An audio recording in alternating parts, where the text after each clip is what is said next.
save it for lunch.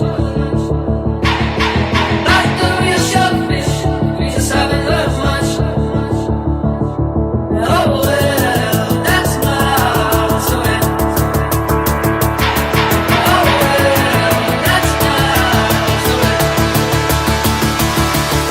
And I'm messy now, I know it. Try to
Happy Thursday, one and all. It is April 9th, 2026 at 7:18 p.m. And welcome to another day of cringeness in the NACL. We have two more matches to wrap up week 3. Although you can say that actually it's week 2. It is week 2, Akeem. Yeah, it is week 2. We have two more matches to wrap up week 2. And then if we have enough time, I don't think we have enough time, but if I have time in my hands, maybe tomorrow I will kick off week 3 of the NACL. So, as per usual, this is yours truly, Mackie here. Sadly, no webcam to speak of. Actually, let me just see if I can pull this off. There you go. There you go. Now let's just see if we don't get any crashing from the webcam in about 20 minutes, I guess. This is Akeem. Hello, Mackie here. And welcome everybody to the cringeness of this NACL. I'll be casting horribly for some NACL talent, of course. We'll be talking about them. We'll be discussing about them. We'll be showing you some talent. And we're going to have some fun tonight. We're going to have some really good fun tonight. Now, how's the Masters first round to you guys? Yeah, I get it. Masters golf is not your thing, to be honest. I see Roy's leading. Sam Burns is in there. Scotty's in there. Rose is in there. It's a pretty fun leaderboard, of course, in day one. But as you all know, when it comes to tournament golf, especially in the Masters, it's just round 1, of course.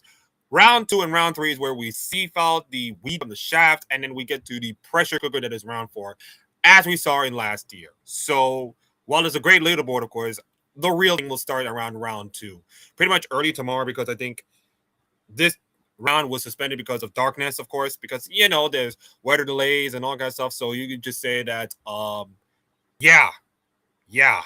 So anyways, how are you, everyone? It is great to be here. I sadly only have the 2 viewers, and both of them are from myself. So I don't even get like more than at least a single viewer in my hands. If you want, just please come to the Twitch channel. You know, I may not have the biggest viewers. I may not have the biggest likable possibilities, of course, but I will come to entertain you. That's what we're here to do, guys. We are entertaining you all for the masses and for the thousands and thousands of people. We are still 13 subscribers away from the magic 100. Maybe if we could get closer to that, let's just call it like 90, 98. I don't want to do like something that is going like a 90 or 95. I just wanted to be like, we'll get to that number, and then I will probably going to be streaming by celebrations. It could be long, it could be short, who knows, but we're going to get there. We're going to get 100 before MSI finish, or maybe before the year finish. I don't know. So, yes, we're gonna get to all the cringeness, ladies and gentlemen. And normally I will be like talking all the other stuff, but since we got like nothing else to talk about, actually we do. I want to ask every T1 fan who is here in America and probably in Korea. I want to know how you feel. I want to know how you're feeling right now because your team is like 1-2. You lost to KT, you lost to Gen G, and you're feeling a little bit uneasy. Do you said? And also, I think Jay's top lane is kind of like not the most sexy pick in my opinion. It's like it either win you games or lose you games, kind of like the same thing with Draven. So when some certain person decided to pick Jace, I feel a little bit of uneasiness. I just hope that today's games will not be like somebody picking Jace for the sake of Jace, but yeah, I just saying this is it's not uncharted territory. I've seen T1 go through worse iterations and still come out unscathed and pretty much better for it. I'm just saying that it's not looking great, of course. Now, tomorrow they have to face off against Supers, and I expect them to win 2-0. I expect them to have a decent, clean series. Nothing to scoff at. Easy 2-0, and we can go on to our business. But if they don't beat D in Supers, we're going to have some questions. We're going to have some really, really hard questions. It's not the KT rosters and the Gen Gs that I'm worried about. That's pretty much a given. Consider how good KT are right now and Gen G bouncing back. I'm not surprised about those results. It's the Supers, the Breons, the Fear X's results. Those are the things that are pretty much going to be like really going to keep you guys on night. So I want to see if T1 can have something on their sleeve come tomorrow morning. And yeah, that's all I have to say. There's a little discussion about T1. Anyways, we got at least 2 viewers from the YouTube channel. Thank you so much for going to the channel, viewing this whole thing. If you're staying, you're staying. If you feel like you just want to pass by and do something, just hello everybody. My name is Mr. Akeem Hong. I'm also called by Mackie and most certain. I'm a League of Legends content creator from right here in Port Antonio, Jamaica. I talk League, I do shorts on League, I discuss League, all this kind of stuff. It's not huge, but for a Jamaican to be like talking League of Legends, it's a little boring in most cases. By the way, there are like many people are doing League of Legends, so it's not me doing it alone, but doing it in a case of like spread it around internationally or globally. It's like if I go to like one of those areas and just tell them about League of Legends from an international sense, they will never understand a thing. Like I will probably going to talk about what happened in 2022 Worlds and the DRX Miracle Run and the horrible situation with the LCS, and it's gonna be like they're gonna be he's talking foreign language or something, and that's fine. I do not here to make you push all that knowledge on your brain and force you to understand. I want you to come. Just be careful. I want you to meet me halfway. Like, if you can understand what I'm saying just a little bit, then I'll be good. If you don't, that's fine. That's your opinion. But I just want you to meet me halfway. And my second goal of why this thing exists, because it's a little crazy, but I want an esports team in my high school, my ex-high school, by the way. For anybody who don't know, I went to Titchfield for about all of 5 years. And I've been there. Decent, great, best times of my life. High school is always a great time. Never went to like parties or some incredible, but to be in school and be with some people that I kind of care about is great. And I have a little problems, of course, sometimes, but those 5 years are tremendous. I will never regret that. The thing is that I came back for volunteer work. I've already done I always show you my volunteer stuff, pictures from like Tuesday's version. And there's a thought in my mind, and I was thinking to myself, what if I can whip up an esports team, a League of Legends team in my high school? Like the same way with American high schoolers or colleges, the same way with Maryville University, and the same way with Winthrop University are doing right now. What if I can just spread my esports knowledge or League of Legends knowledge to high schools and to universities, and that way we can go from there? It's a crazy idea. I get it's a crazy, crazy nostalgic idea. And it might be dumb to some of you. And I get it. You might not know this thing. You might be like, what is he talking about, man? But I just have a passion. I just have a dream, man. I mean, there's other people who are like, you want to be head of Riot, you want to be all the kind of stuff. And just me, I just want esports to be cool in high schools and in Jamaica abroad. I want to see like the first Jamaican to ever be playing in a League of Legends high tier 1 team or a tier 2 team if tier 1 is not the strongest suit. I want a Jamaican to be participating in a tier 2 seed so I can just root for that player, talk about that player, learn about them, and just spread the word throughout all the Jamaicans that if this guy can do it, so can you. You can do it if and only if you can actually put the work about it. Like right now, I am trying my best to like grow this channel. This channel has been around here doing videos for about 2 to 3 years right now. And I've been pumping up videos, been pumping up shorts, and it's been great and honor for viewers to come into my space to do all my viewers. If I see like 20 viewers on my short or something, that feels like a win. Like I know many people go going for like the 1 million views or something, but sometimes when you're a view content creator who not as highly popular as some of the rest, to get to 20 views on a short, it's an achievement. To get like something out of it is an achievement on itself. And I want to thank you guys. And I wanted to keep continuing. And we're closer to 100 subscribers. By the way, we're 87 subscribers at the time of this stream. We're trying to make it to 100 subscribers. So if you are on YouTube, and by the way, I'm doing it on YouTube and Twitch. But if you're on YouTube, I want you to please subscribe to this channel. And I will, by the way, link my channel below. I'm going to link my channel below, by the way. I'm going to link my channel in the chat for the YouTube chat and the Twitch chat, of course. If you want to subscribe to this channel, you are free to do so. If you want to leave some comments you want to say, just do that as well. Anything to grow this channel afar. It is immensely appreciated if you can just go to my channel, give this a like and a subscribe, and do with your day.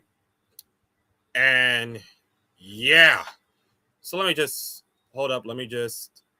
I just call him. I'm gonna call myself. Let me just view my channel.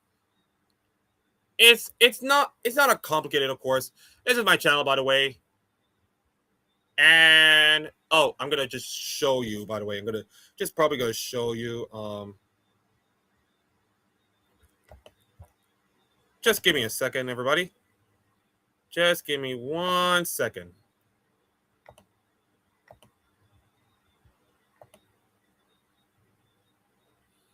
Okay, give me 1 second. And ooh, wait, up, down.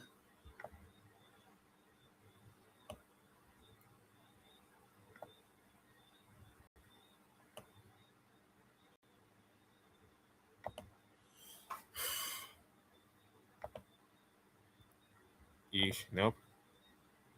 There you go. And let me just adjust and size it up. Geez, too big, too big, too big, too big, too big, too big.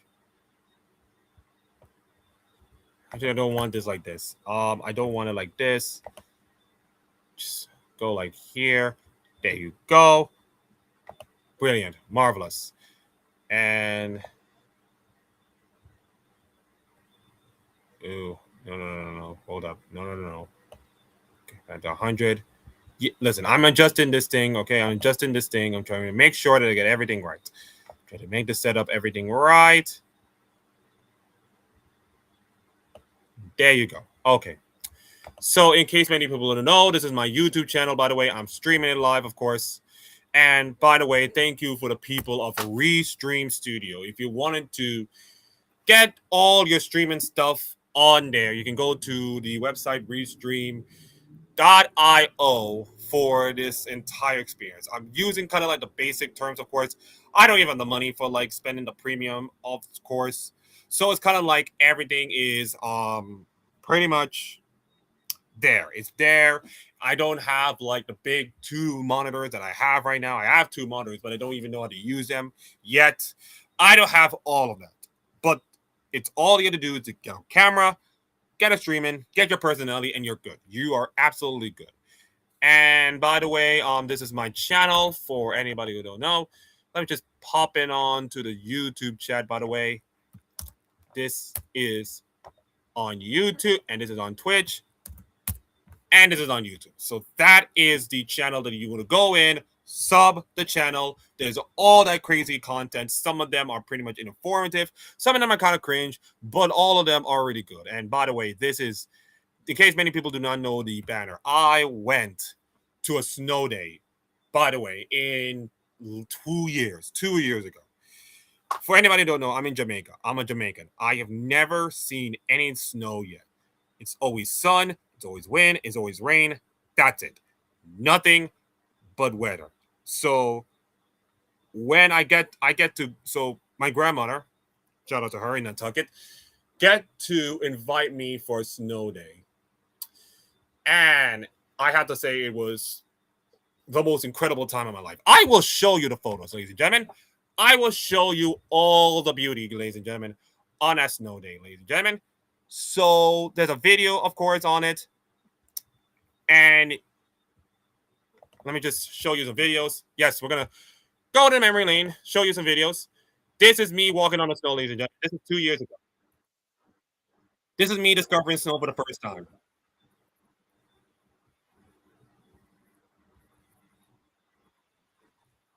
Yeah.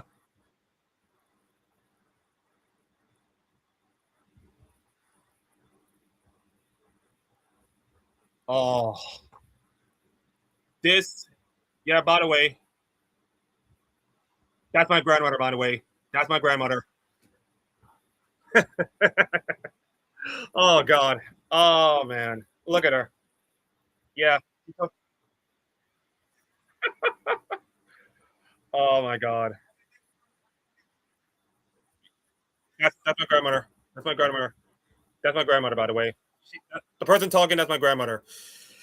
And yeah, that's a lot of snow, by the way. And that came on Super Bowl Sunday, by the way. That was on Super Bowl Sunday, in which the Eagles just absolutely pounded the Chiefs, by the way.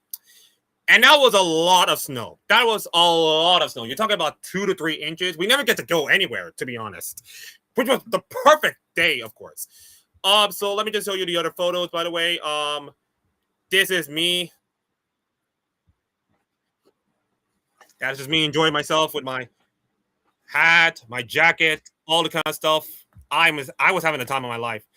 And then this is an absolute beauty.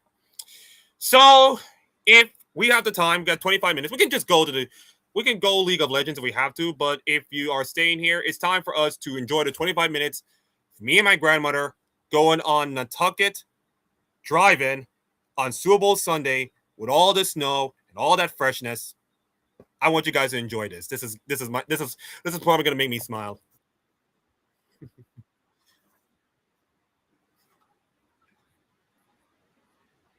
Oh my god.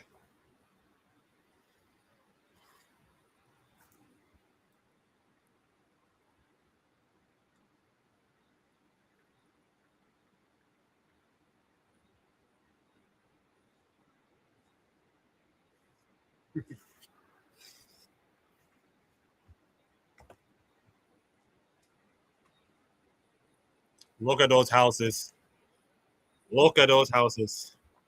Yeah, that's just me and my grandmother speaking. I'm just gonna mute this and just talk about all these things. So, by the way, this is Nantucket. By the way, this is Nantucket. It's a small island around Boston area. Probably many people visited, of course. Most of these people are visited, of course, mostly in the summer. It's a really busy time in the summer. My grandmother works in some nursing, of course, almost every single day, almost every single night, like Mondays to Saturday, Sundays, of course, some of the times. She also went to church.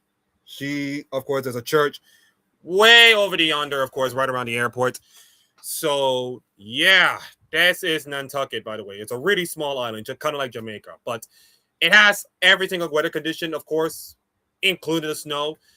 And to see all this snow being here. It's amazing. It's absolutely amazing.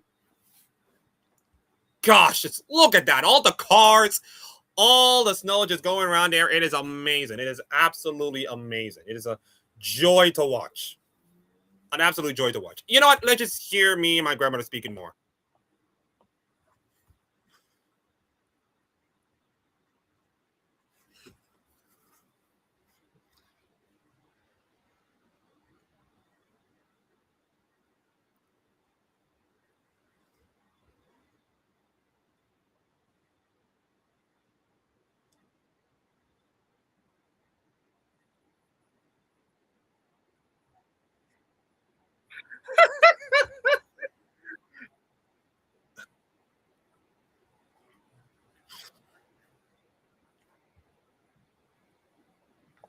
And this is a guy who has never seen snow in his entire life. Like, I am 29 years old. I was 28. Actually, no, 27. Wait, hold up. No, that was no. This is the last. This is yeah. No, this is last year. Hold up. Let me just see. 2024, and then it was 2025. I think I bought this computer from last year. It was last year. It was last year. It was last year. I think I misspoke, chat. Of course, this was last year. By the way, this was last year. Yes, this was last year because I remember this was the Super Bowl time. So I was 20. So I was close to 28 years old. I'm close to 30 years old, and this is the first time I get to see snow ever in my life. Ever in my life. Like many people are saying, oh, okay, there's many people who see snow. For a guy like me, who has never been to a snow day or never experienced snow in my life, for a guy who has been in Jamaica for all that time and seen all that snow, that is just amazing. Time for more of this.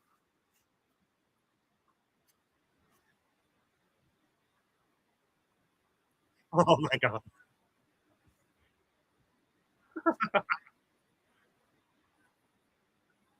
Oh man.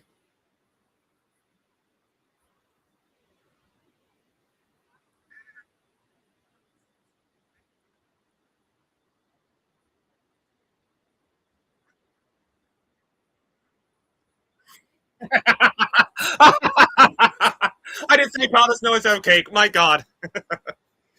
It is beautiful. Mhm.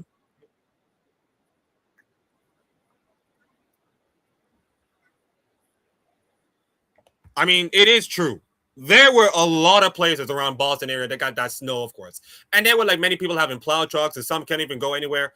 We got like the least of a bad situation, of course, with the snow. And thank God for that. But to have all of this, it's just wow. To have all of this. And by the way, this came out pretty much late, early in the Sunday morning, of course. This was kind of like early Saturday, late, I think late Saturday, early Sunday. And I have to say, man, this is wild.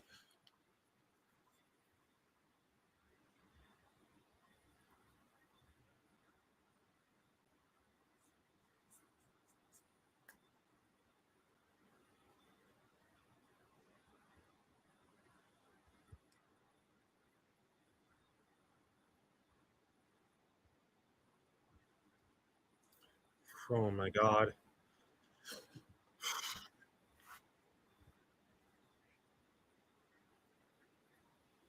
It does produce a lot of dirt.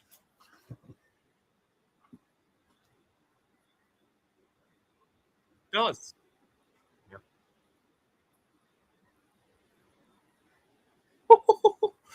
It was a beauty.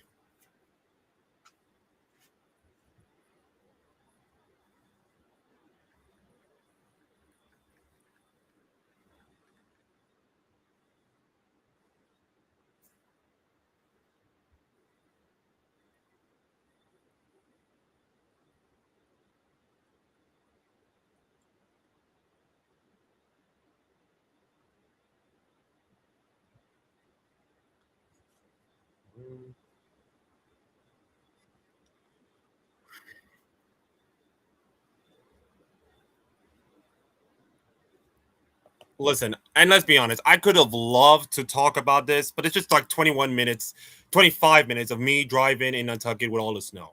And that'll be a waste of time for everybody else, including myself. So I'm just gonna let you guys enjoy it. And by the way, there's some photos. By the way, this is me. By the way, this is me.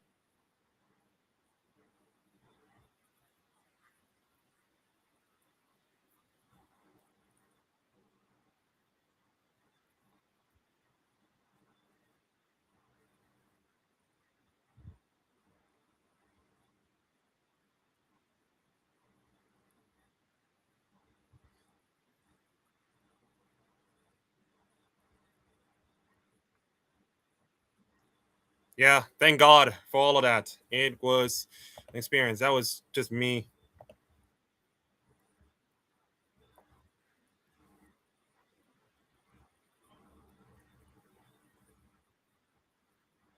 And this is after Super Bowl Sunday, by the way. This is after Super Bowl Sunday. But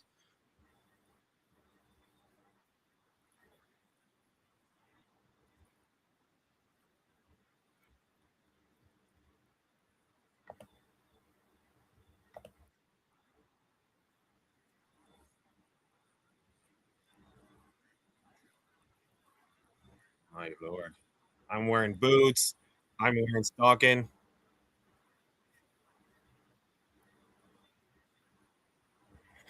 Oh my God.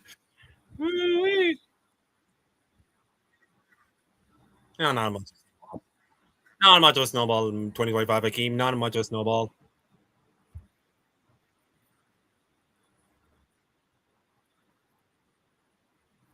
Yeah.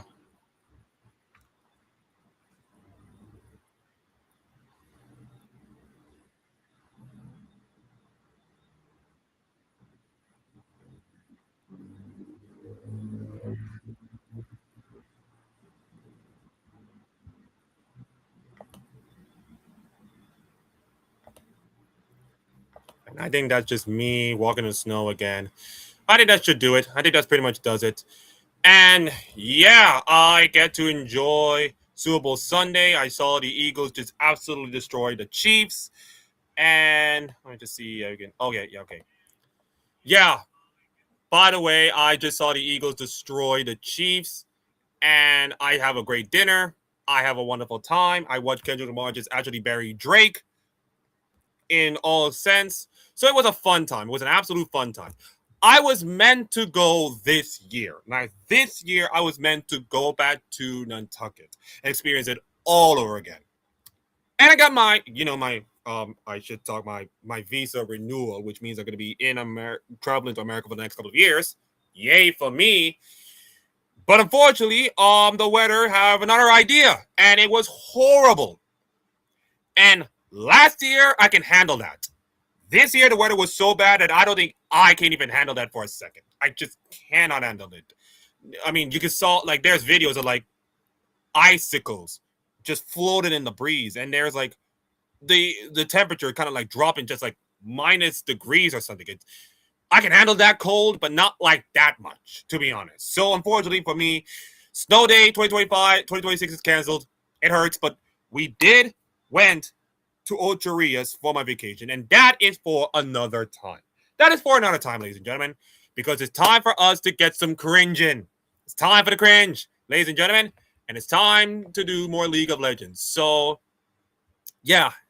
Anyways, we gotta talk about the week two, actually week two, day three of the NACL standings.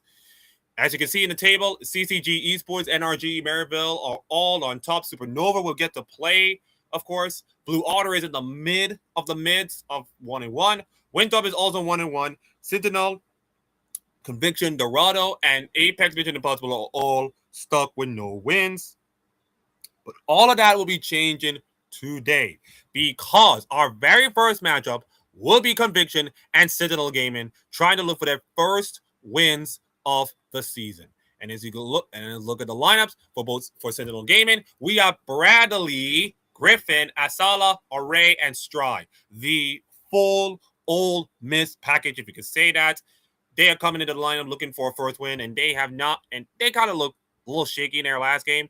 And for Conviction, their lineup is pretty much the handband brilliance of Insanity, Tamayo, Sniper, Meech, and Breezy, some former LCS veterans, some, of course, younger prospects.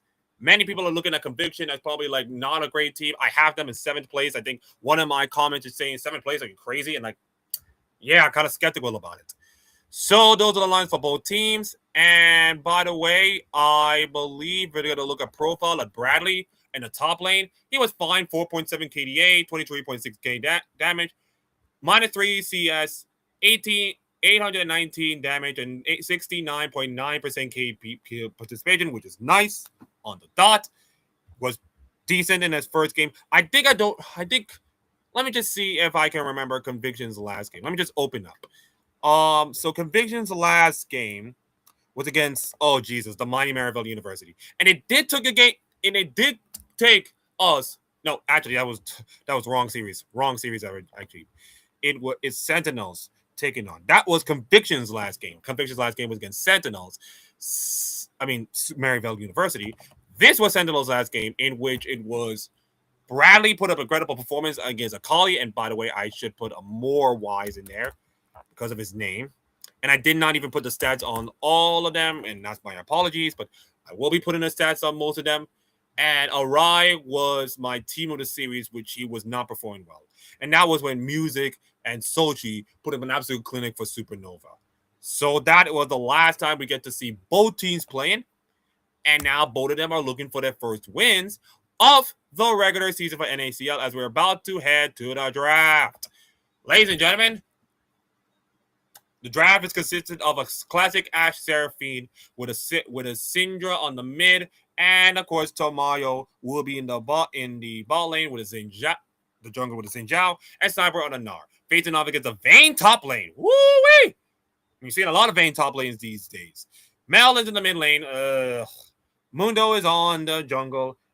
Israel, Karma are on the bot lane, and I think this is going to be it's pretty much Sentinel's favor, in my opinion, based on the scale and the composition and all that stuff. And I think Conviction have to do something in the first game going until it's like nothing left. So let me just see if I can make sure my camera is okay. There you go. Just do a little check, make sure my camera is not frozen, of course. And I think it is time for us to begin the cringeness, the commentary, of course. It's time to begin, ladies and gentlemen. I think we have to tone down the settings, tone down the settings for this thing. Let's go with 360p. Nothing too great. You're gonna see some blurry visions, blurry graphics. It's not as good as much, but you're gonna get to see nonetheless. And I believe there's a little delay. Yep, there was a delay. The good news about this thing is that this is VOD, so I can just screen, and then of course, let's just see. I believe we're gonna get to game right now.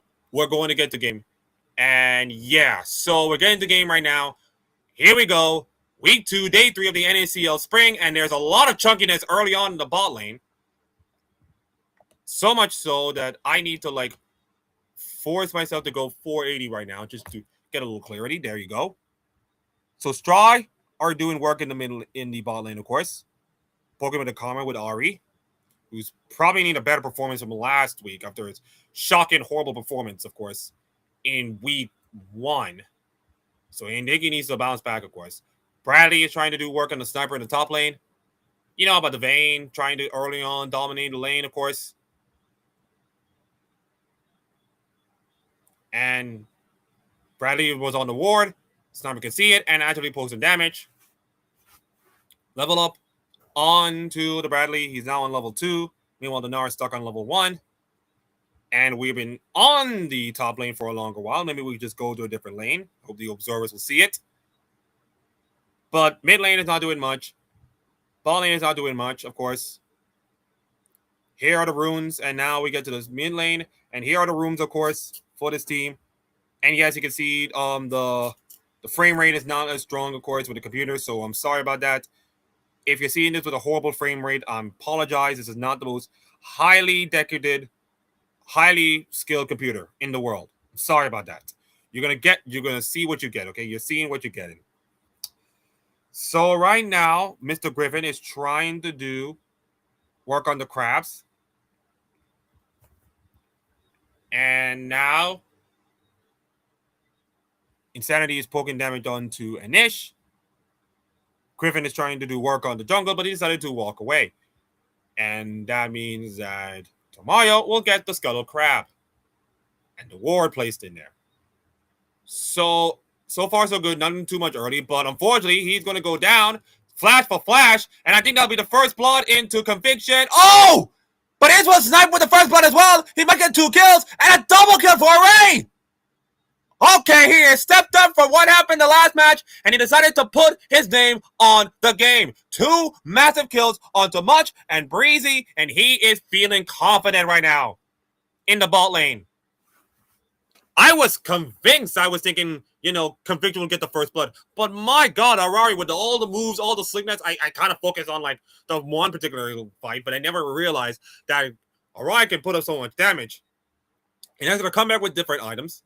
And he's in a really good spot right now with those 2 kills. He's a really good spot with those 2 kills. Sentinels is up by 1.2k right now.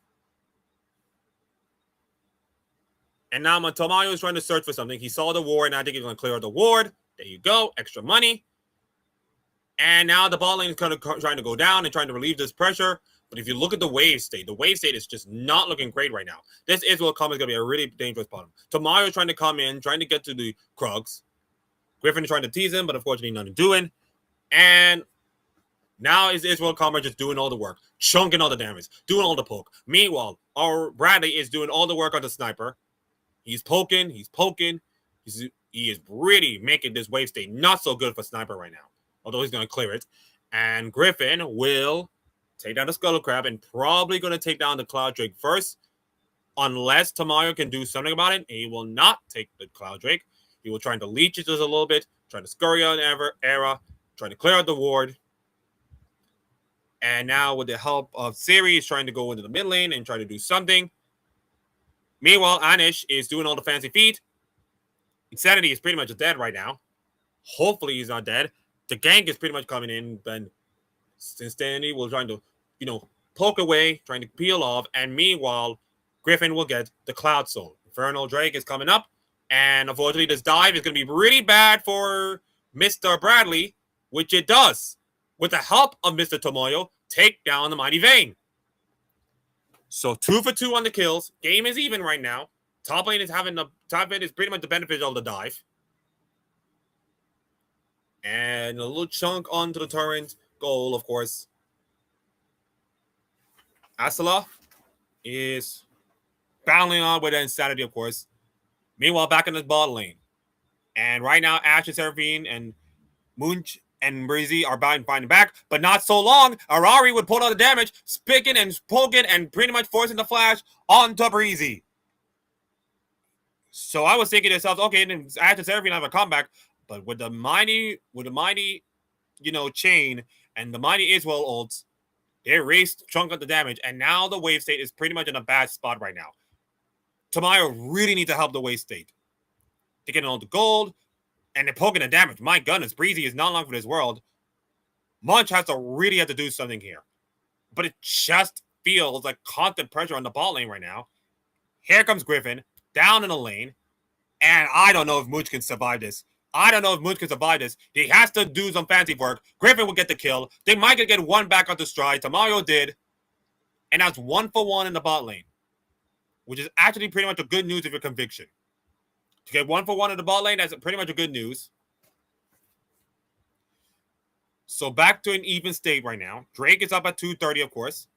Void grabs are up.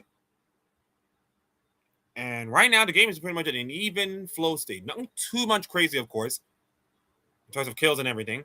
Skull Crab belongs to Mario unless he can fight this. And he does smite the crab. And now Tamayo will literally have to walk away, trying to avoid the karma, chain, which he did, and avoid the Mundo damage, which he did. So he avoided all of that, but unfortunately will lose the Void Grub all by himself. So while Tamayo will get the Skull Crab, Griffin will have to take all the Void Grubs. And that Void Grubs will be huge in terms of the pushing lane, of course, especially for the Vayne. So, you're going to take that what you will. So mid lane, of course, has been pushing right now. 10 minutes in. And by the way, I'm doing it in 1.5 speed to try to make this all quicker. And unfortunately, Mick's got a read. Asla is just pretty much chunk right now. And using the Black Flow to get safety. And that forces a flash by Asla. So Conviction is really trying to take down this Meld. Meanwhile, in the lane in Kami, top and jungle is in a favor. Bot is in favor. Mid is in favor, of course. It's an even game state as per usual. The question is, how will the mid game and the late game will suffice? As Array is poking all the damage, Tamayo's trying to come in and relieve the pressure, of course, in the bot lane, trying to clear out some waves, make it 3 for 2, make it really difficult, of course. While the Infernal Dragon will come in, they might want to look for the Infernal Dragon, but here comes Griffin right now. Griffin with a big ukulele on the back, based on his skin, and another one trying to go into the back. Tamayo trying to poke, but unfortunately cannot do it. 12 minutes in, nothing too much to write home about. It is 2 bots in the lane. Griffin might have to do something. Here comes the poke. Here comes the damage, of course. By Array. He's really teasing right now. And I think it forced a flash. No, that's not a flash. That's probably the arcane shift, of course. But it's forcing something here. And Array is pretty much doing all the damage right now. Griffin is doing all the work. Ash Arrow probably cleanse. Encore being charmed in. And goodbye, Mr. Array. Shut down by Breezy. A massive shutdown by Breezy using the Encore. Using the Ash Arrow to force a cleanse. And then using the Encore perfectly right around the Israel.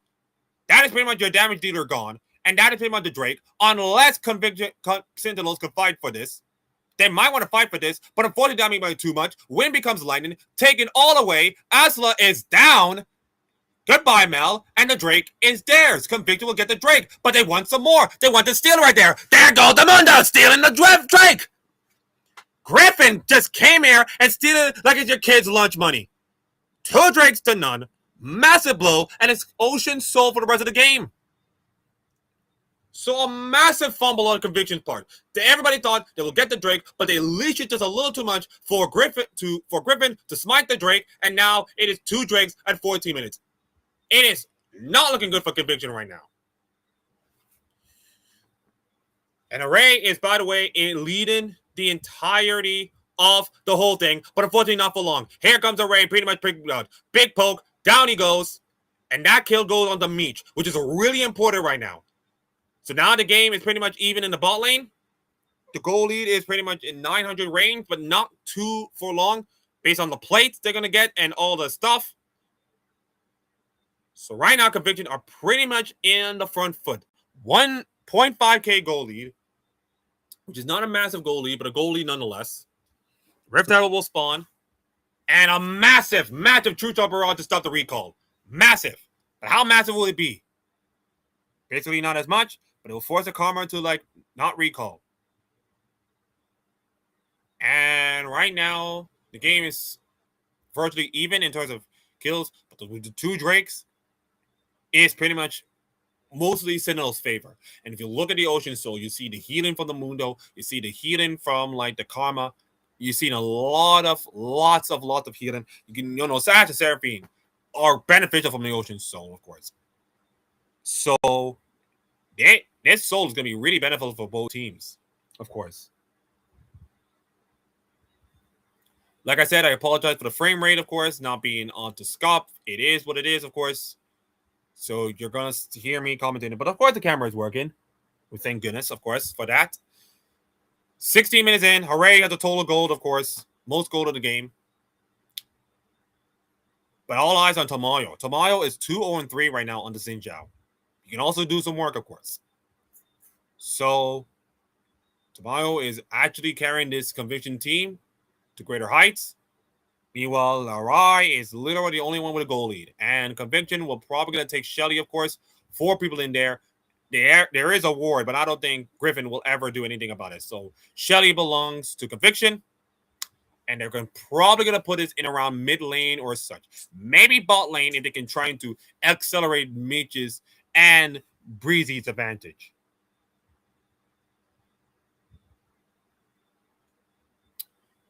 So here comes the Mundo, of course. Coming down in the mid lane. Trying to clear the wave, and he does. Game is an even state right now. It's almost less than a 1K goal lead. So Tamayo decided to put it in the mid lane. Nearly got chomped, nearly got E'd. And now Shelly is pretty much stuck with the minions. He's probably going to need a charge. He does. Charge going there. Big stun, of course. Ash Arrow strike right back by the Mel. You forgot that the Mel can actually bring the damage back to you. Big Scatter are weak, forcing them to push off. Ocean Drake is now up. Big True Sword Mirage. Take Breezy's health to half. And now the control for Drake is going to be a massive huge. Big Scatter Reek. Big Gnaw coming in right down. Now the big damage, of course. Mel is doing all the work right now. Both of them are fighting and jabbing and probing, of course. Array's putting all the damage. This might be a huge team fight in the context of the game. Tamayo's poking in. All 5 players are pretty much poking in. The Ocean, the healing, the shielding too much. Big Gnaw on the wall. Massive Gnaw by the sniper. Here comes the encore. Big old damage by the Tamayo. Griffin and Array are walking away like little children trying to find their candy. Big Scatter Reek, Insanity Goes Kill. What a massive Gnaw by Sniper. And unfortunately for Griffin, he has nowhere to go. He has to flash and just walk away casually. I have to clip that video. My God, Griffin. My God, Sniper. What an RR that was. But unfortunately, the game is not over. Meech is getting absolutely poked by Gorilla Guy. Griffin. Griffin got absolutely smoked. Tamayo is being trapped. He is being poked right now. And now here comes Griffin with a big Mundo ulti. He's going to shut down by Vayne. And all of a sudden, Sentinels are slowly back in it. Well, this game is turning topsy-turvy right now. It's so back and forth, chaotic. And now, here comes Breezy, trying to do something onto Sarah. But unfortunately, they were just trying to take the mid lane turret. And they did by Sentinels. Meanwhile, Conviction take the dragon and stop the stack stolen. Just look at this replay. Look at how brilliant. Big Gnar onto 3 people. Massive Gnar, of course. Massive Gnar, of course. Excellent Gnar play, of course, by Sniper, of course. We know him from 100 Thieves time. Pretty much never get a fair shake, of course. But I believe in this guy. I believe in his potential for this guy. And I think he is going to be something to be watched at throughout the rest of the tournament. And hopefully we'll get a Gnar shot in the LCS. And right now he's 3-0-2, doing excellent work on the Gnar. He and Tamayo is pretty much my players to watch for this whole thing. And now with the Drake, stacking going on, the Baron is on play right now. The wards, create a massive meat shield, Arai with a lot of damage. Sentinels can actually still going to put some damage. Griffin is not long with his world. Here comes a little poke. Arari is doing all the work. But look at the damage right now. Big meat just gets killed now. Sniper is in Rampage. Took down the Vayne. And that could mean Baron. And that could be Baron, and that is going to be Baron. 22 minutes in. Once again, Sniper just put up so much damage, so much control, so much big damage. And it will take the Baron. Meanwhile, Sentinels will get the mid lane tier 2 as a consolation. 90 seconds, less than 90 seconds all the way until Drake. And now the Baron belongs to Conviction. They have a goal lead, of course, by 4K. But I feel in the back of my head it's not over yet. It is not over yet.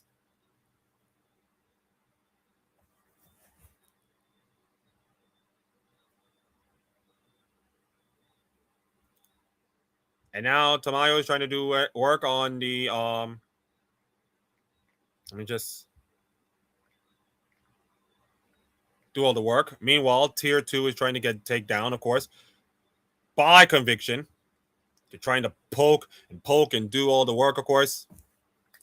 Damage is just too much for them. Here comes the redemption. Force the arcane ship. Meanwhile, Sniper is literally trying to take down this tier 2 bot lane, of course. So they're pushing in both lanes, of course. Tier 2 mid is gone. Now tier 3 is pretty much under threat. And that means that tier 2 bot is gone as well. So doing all the work with the Baron to get a 2,000k Baron power play, of course. And it will take the Drake. And it's now 2 Drakes each. 5.2k gold lead, of course. But look at that damage. 15,423 on the Syndra. But the Array has put up also damage as well. It's almost the same amount of damage. The question is, like, Tamayo is going to come in with big damage, with Insanity coming in, with the Scatter of the Weak and all kinds of stuff. There's a lot of engage tools, of course. There's a lot of, like, CCs for even, like, Ari to not even escape. So for them, it's going to be like, can you burst down some of the carries before they do? That's going to be a major question. And now Griffin might going to do that.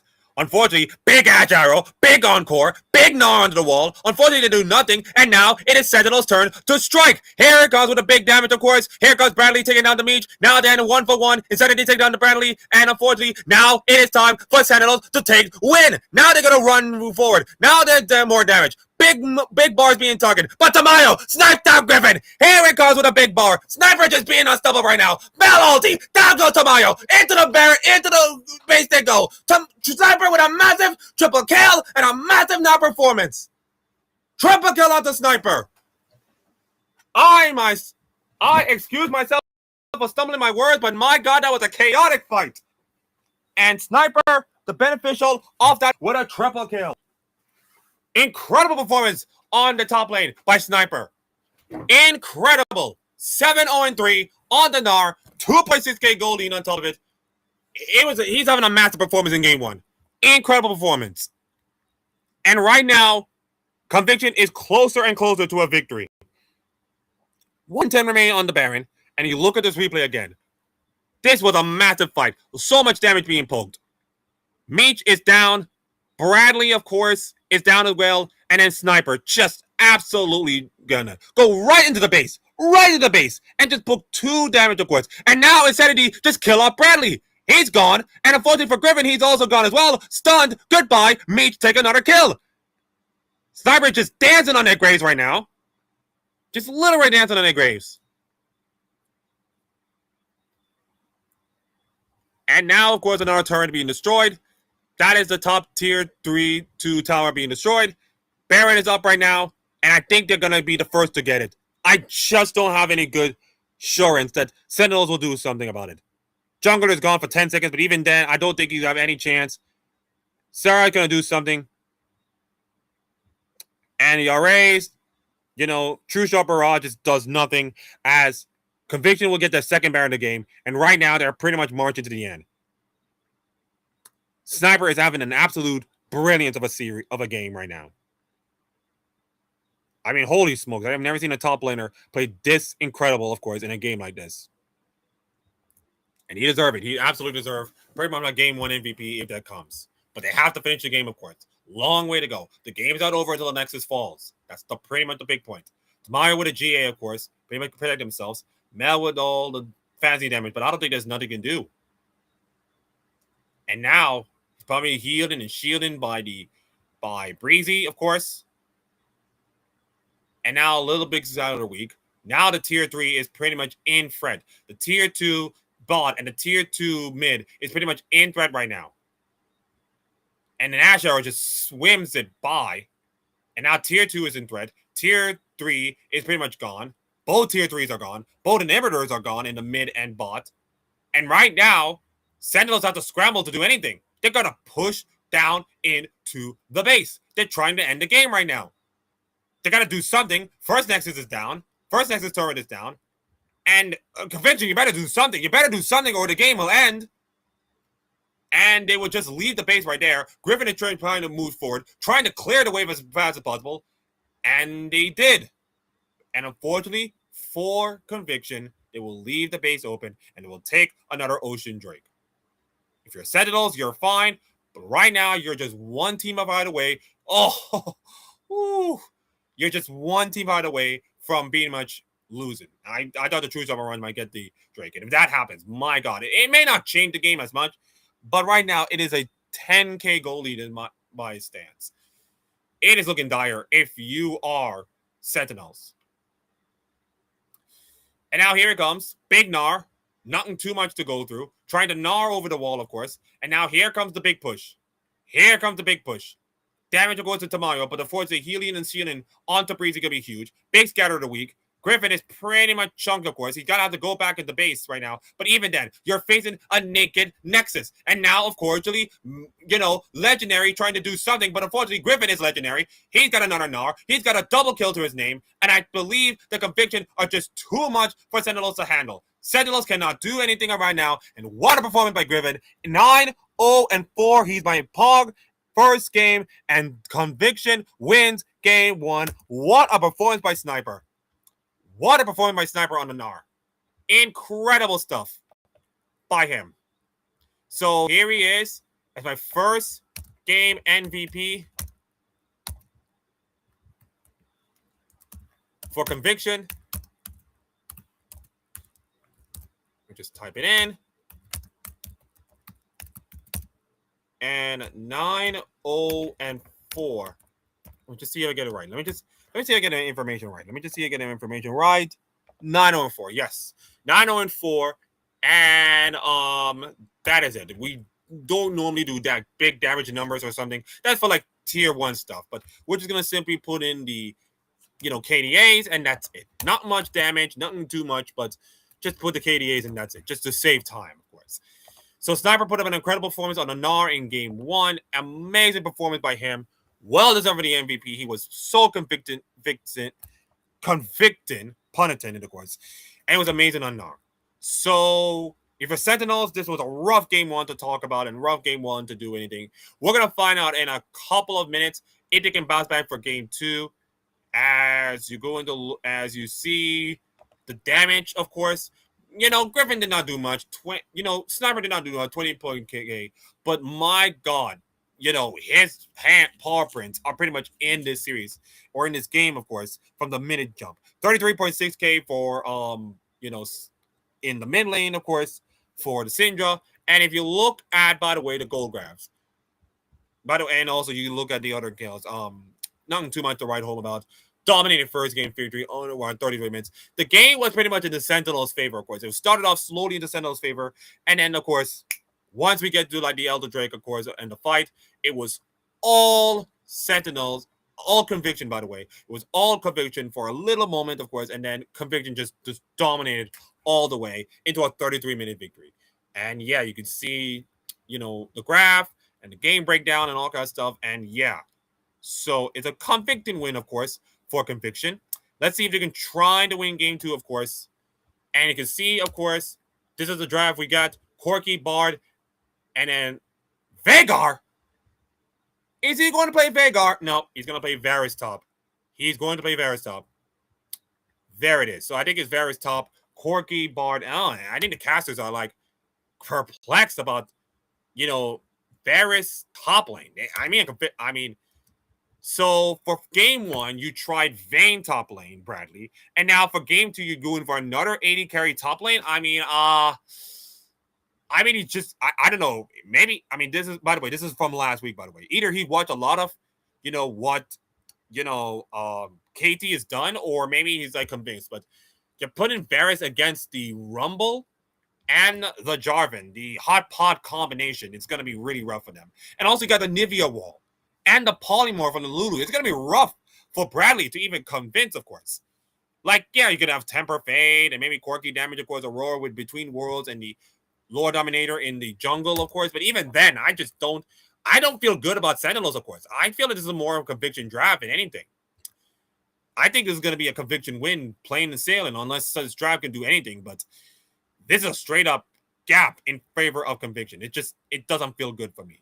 So anyways, I will pause this thing and I will come back for game 2. I will go get a drink of water and I will come back. You go stay pretty and yeah, do all your stuff. I'm going to just, mute the mic, make sure they do not hear me.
All right, we are back. Ladies and gentlemen, we are back for game number 2 of Conviction versus Sentinels. And after that game 1, I just feel myself, I just don't know if Sentinels going to have it in them. And even this draft just doesn't feel right. Like, yeah, to recap, of course, I look at Conviction as just saying, okay, Yanara's going to scale with the Lulu, all the polymorph, the given the additional healing and additional shielding, of course, and the extra growth to make sure that these champions will stay alive. And then you got like the Jarvan kind of come in with the Rumble ult, of course, and the Anivia wall is going to be really difficult for any player to come in, let alone a Varus, of course. And yeah, you might temper fade, you might like do worlds or stuff, but it is so difficult. It is so difficult for Sentinel's draft to even win. I think Conviction is going to win this hands down. And now, ladies and gentlemen, we're going to go into draft for game 2 to see if Conviction will get a 2-0 sweep and their very first win of the season. By the way, I'm recording this on week 3. I'm recording this on week 2. We haven't got to week 3 yet. So, yeah. It is what it is. An award being placed in, trying to make sure that no one's probably getting into the Raptors. And here comes Insanity, of course, with the Asala, of course. And we've seen the runes. Electrocute onto Anivia, my goodness, and also electrocute on Aurora. So we got both electrocutes in the mid lane. Paul the Triumphs, of course. Bradley is going with pretty much a big rune, of course. My knowledge of League of Legends is not strong, guys. Let me just tell you something. And, it's not the strongest suit. But a lot of Airy on the Sniper, of course. Sniper who having an excellent game 1, of course, with a Gnar. Pretty much the reason why this team is won game 1 pretty convincingly. The massive narwhal into the jungle, of course, changing the entire complexity of the game. The 3-man narwhal was absolutely huge. Absolutely huge. And he was my game 1 MVP because of that. So the question is, what kind of encore does he have? And unfortunately, Asala with a massive, massive damage onto his Insanity. Imagine getting Anivia's egg pretty early. That will set up so much so into the early stages, of course. To give Sentinels a foothold in this match. And a lot of poking, of course. Asala's thinking and trying to do something. And, a level up. Massive level up in time. So he's got the level up in time, going to level 4. And Tamayo will get the Scuttle Crab. He did. And now Bali is getting really pushed up right now. Really, really pushed up. Griffin is getting the Scuttle.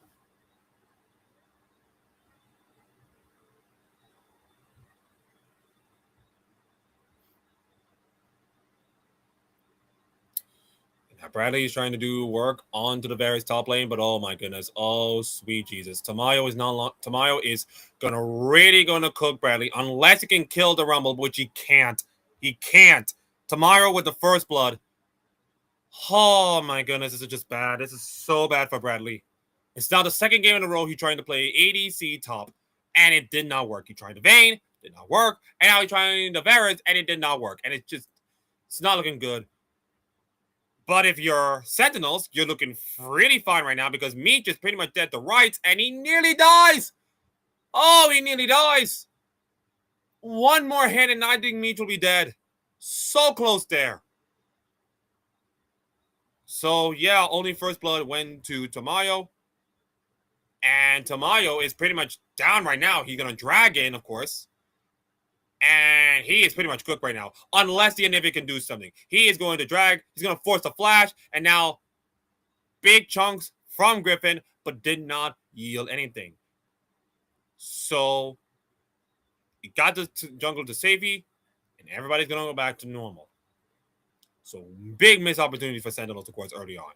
And now, Arai trying to take down the egg. He does. That's the egg there. And now be huge. So passive is down for Anivia. So without the egg, Insanity's vulnerable. And what he's trying to do as well is trying to clear the wave and get a gold plate. He is really much invulnerable. Unless Insanity can do something crazy to trying to take down Asala. But here comes Griffin. Into the Raptors he goes. Meanwhile, Tamayo will take in the Drake. Is Cloud Drake, of course. And yep, he'll take the Drake. 6 minutes in, of course. And now, oh, Griffin. He is burned to a crisp right now. He's burned to a crisp by Sniper, of course. And I think the Sniper is going to be really, really strong in the late game. He's going to be really, really strong. And not only in right now, the mid game, but like the late game as well. Clear out the waves. Bradley is literally trapped right now. He's literally trapped right now. And so does the bot lane, as the bot lane getting an absolute chunk, of course.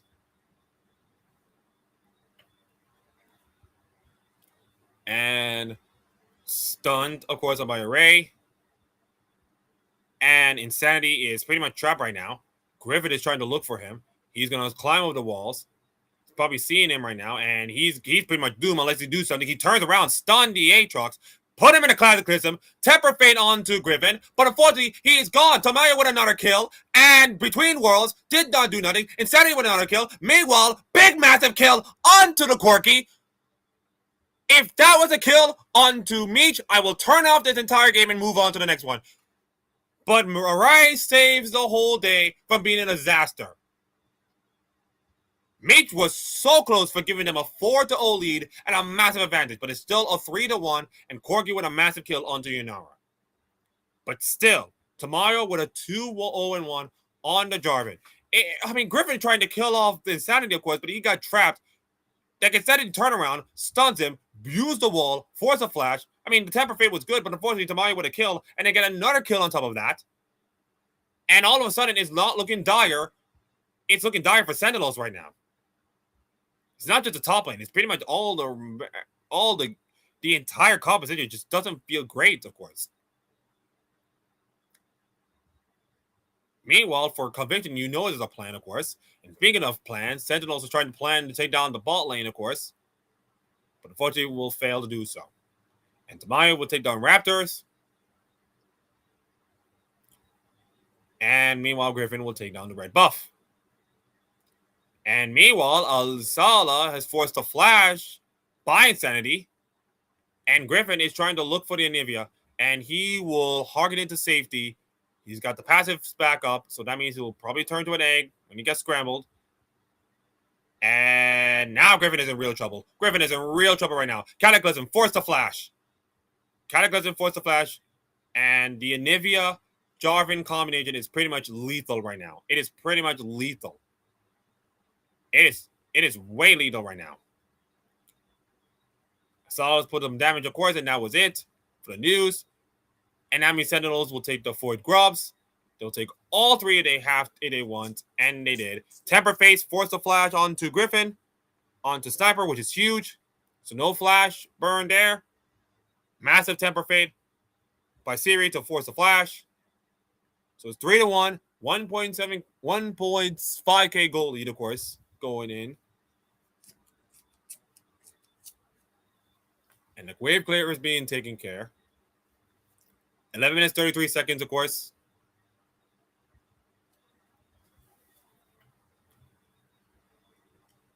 And Tamayo will take down the Skull Crab. And we'll take on the Raptors. Meanwhile, Asala is looking for a fight with Mr. Insanity. Meanwhile, Tamayo will take the second Drake. It is Infernal Soul, which means we're not going to get Infernal Soul. Maybe Chemtech, maybe Hextech, maybe Ocean, maybe, Mountain. Who knows? Let's see what we get. Oh, wait, Bradley just sniped Sniper. Bradley just sniped Sniper. And we didn't even get to see it. Oh my goodness. Bradley's just gone. Sniper just gone. And unfortunately for Mr. Insanity, he'll be scrambled like an egg. No egg for this time. He is getting gone. And all of a sudden, Sentinels are right back in the game. Like, what the hell was going on? Cataclysm. Griffin is trapped. He's trying to do all the damage, of course. He's going to be cooked, of course. Temper Phase meets with a massive kill. And now Array is pretty much dire. He is pretty much dead right now. And I think Meech will give him the final blow. He did. And now Meech will turn around, do some damage, of course. Now Meech will get 2 kills. And now this Yunara is going to be pretty much all fed. She is pretty much really fed. Sniper just absolutely get killed by Bradley. What the heck? and the observers never even got the chance to see it. If we get to a replay, I just want to know what happened in that fight. Oh, maybe it's that! Maybe it's that, and another kill for Bradley on the top lane. Okay, Mr. Bradley, now you're showing up. Now you're showing up. 2 kills on the sniper, who was brilliant in that game 1. But here comes Yanara, taking all the plates, taking all the gold, getting fed. This is going to be a problem. The Yanara will be a problem. And unfortunately, Mr. Seri is finding out what the problem is. And unfortunately, Tamayo's going to come in. He's going to get polymorph, Mitch get a gutter kill, and this Yanara is going crazy. Yanara is going to be absolutely crazy right now.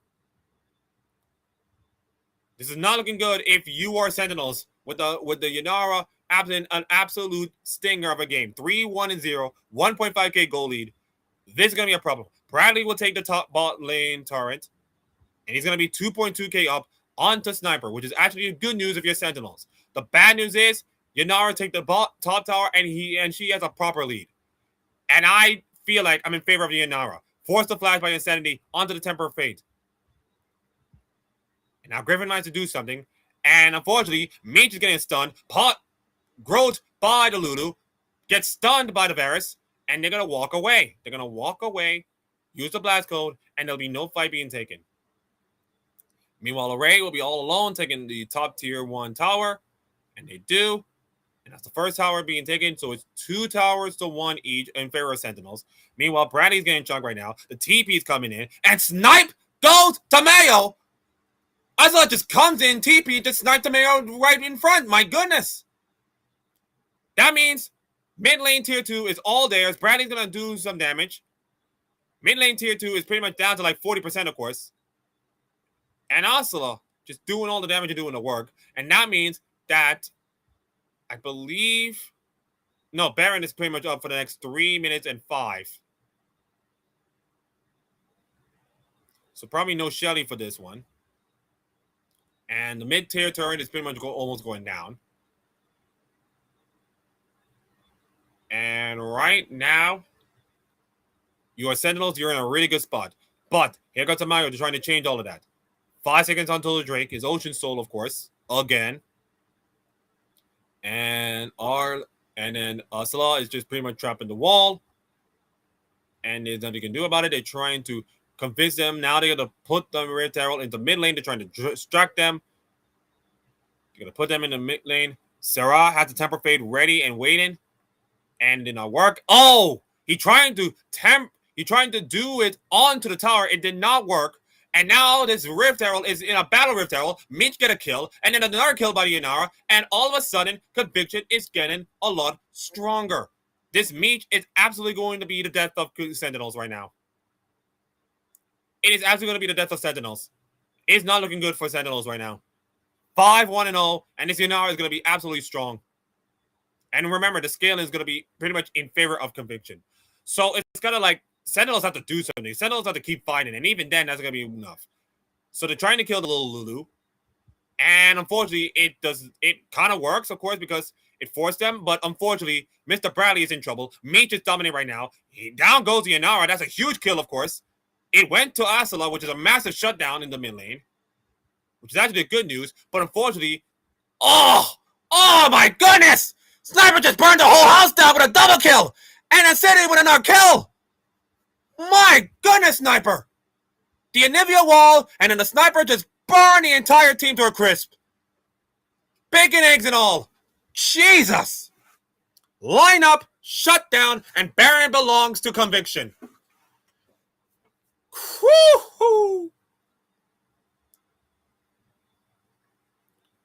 Unless the Temper Fate now making the Baron look better. Bradley's trying to do something. We see Bradley snipe them, try with a big kill, and now Mage with a Baron steal. But now here comes the damage right now. Estella with a big kill, Crumble Egg, and it will leave the Anivia to die. But they want more. They want more blood. Sarah trying to do something, but unfortunately cannot do anything. And that will be the end of the news. So they take the Baron. 2 people die for it. Goes the Conviction. Have the Baron.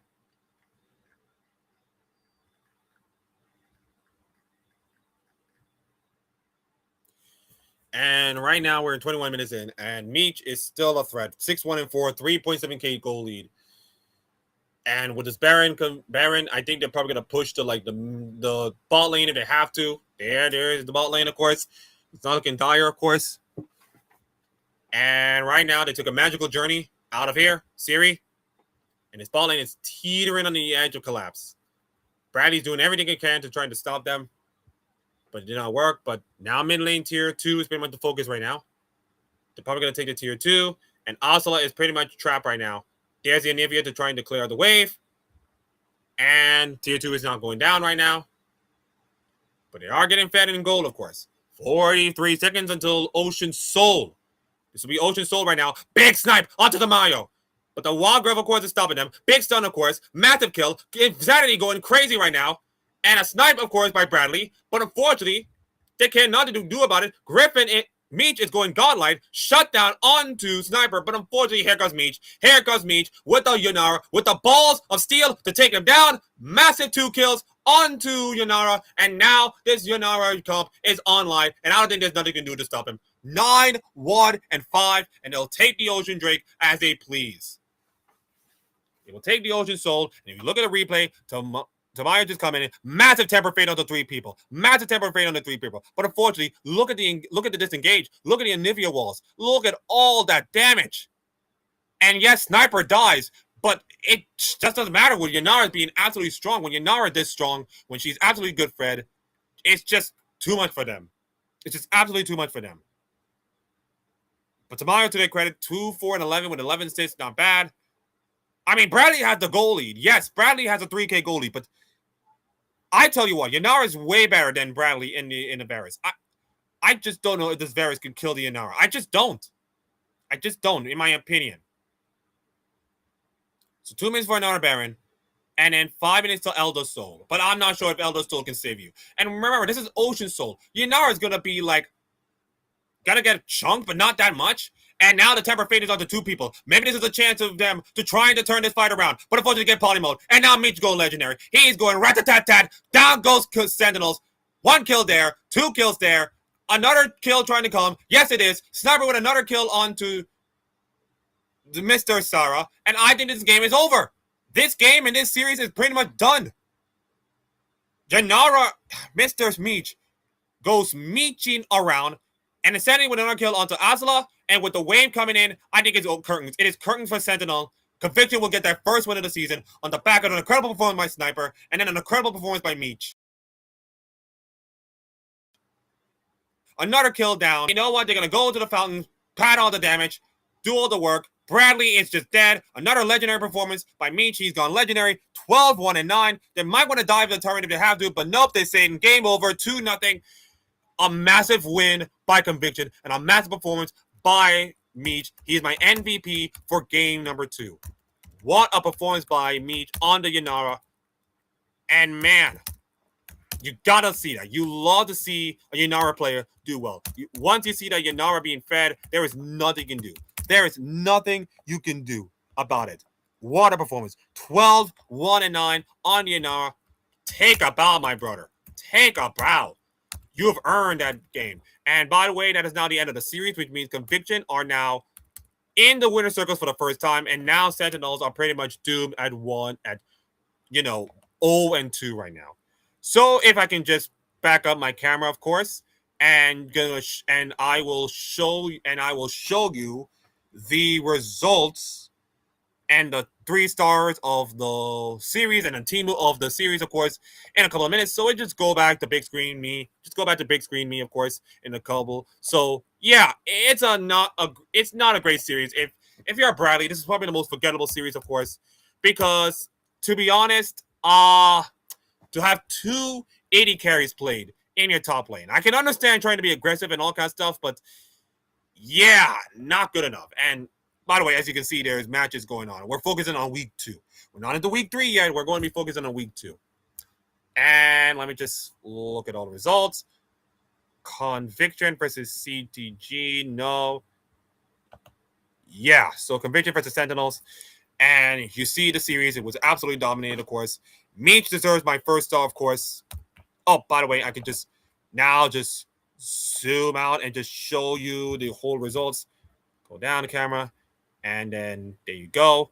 So based on the series, and by the way, you see from Gold.GG stats, I will use those stats to determine my player of the series and team of the series and all kind of stuff. So Meech is my first star. He deserved it. Amazing performance, especially on the NRA game 2.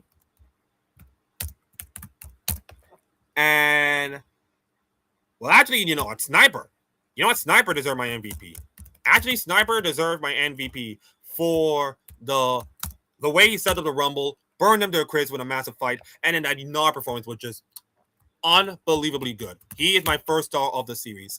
14-3 and 11 with a KDA of 8.3. And my second star goes to Meech from Conviction, of course. He was amazing on the Inara the last game. 16-5-19, which is a 7 KDA. Woo, 7 KDA. And then finally, who do I give more love to? Insanity? I might give some love to Insanity, but I think Breezy deserves some love. 37 assists by Breezy. Yes, you know I love some support play, and I'd really supposed to get some love. 2, 1, and 37 with a 39 KDA. Absolutely brilliant. And unfortunately, my team of the series, I have to go with Bradley. 2 games on the top lane and 2, duds of a game. And unfortunately, the Wise is pretty much dictated of how bad he was. Let's see. Here we go. 6, 11, and 15 with a 1, 6, 11, 5, by the way, with a 1 KDA. And yeah, that is their series. I wish I could give you more numbers, but I decided like, no thanks. We're going to keep it as it is. So that is Conviction with their very first series win, of course, of the year. And yeah, to just put Sentinels on the dirt. So now we're moving on quickly to the second series between CCG Gaming, the top team, versus Supernova, who hasn't played any meaningful game since week 1. Let me just look at their last game, of course. It was I think Supernova had the last game. No, I don't think Supernova had a game, of course. Let me just see. And if I do, I kind of deleted, of course. So if I don't have a Sentinels game, I apologize. Or maybe I have it in my LOL notes and I didn't see it. Maybe I kind of accidentally in my LOL notes that I didn't see it. Maybe I accidentally, of course.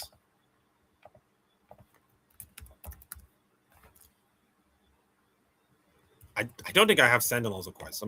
By the way, let me just go back to my Gold GG and just figure out, did I have Sentinels, of course. I think I have Sentinels in my 1 game. I think I have Conviction my 1 game. Supernova versus CTG. Supernova versus CTG. I don't think I have the Supernova versus CTG matchup. I don't think I have it.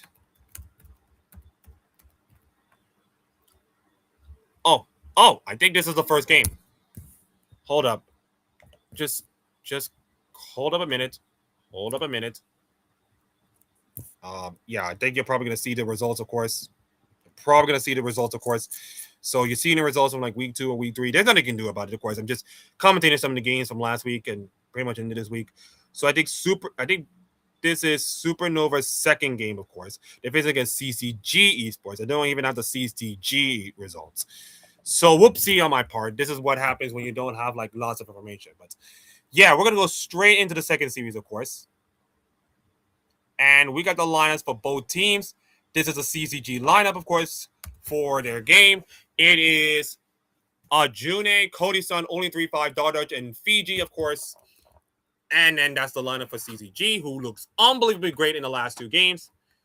And now for the lineup for Supernova, you got Shochi, Levitate, Zyko, Music, and Hoarder. Yes, I believe I know. I think I have this series. I think I know which series you're talking about.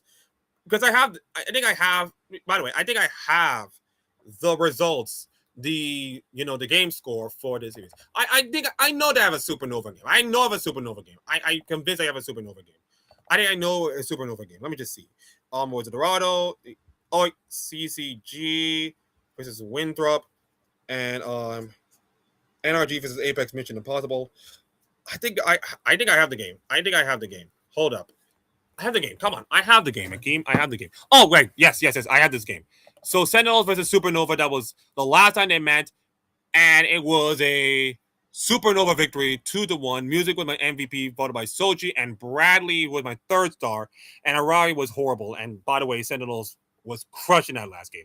So they won this series 2-1 the last time they met, and now they have to face off against the top team in CCG to try to make sure they'll be like one of the best teams in the all entire NACL bracket. It might be a short stream, but it might be a longer one. And here are the matches, of course. Music was brilliant in that series, of course. First against Dodge. Early days, of course, with the stats.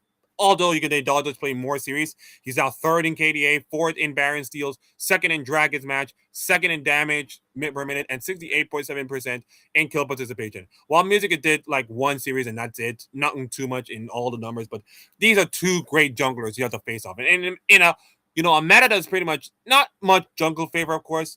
And we got the commentators being split on the predictions. CCG and Supernova are being split apart. I think CCG has been doing well in the first two games, of course, to make me feel like the CCG could win. But I want to see if Supernova can do something. I think based on the time, it's going to be a close series, and I think it'll be like a CCG win. I think CCG is going to win this series. So onwards to the draft, and we got a no freaking way, guys, no freaking way. Let me just see. Oh my God, oh my Lord. I cannot believe we're seeing this. Is that a Singe in the top lane? Do not tell me there's a Singe in the top lane. There's a Singe in the top lane. Singe is playing in top lane. Oh my! Look at the surprise reaction. Look at the surprise. Let me just play you again in audio. The surprise reaction to this. My goodness. Slayer is commentated by way with 4YC. By the way, Slayer is one of the commentators for the LPL English, so shout out to him, of course. I want to get his reaction, of course.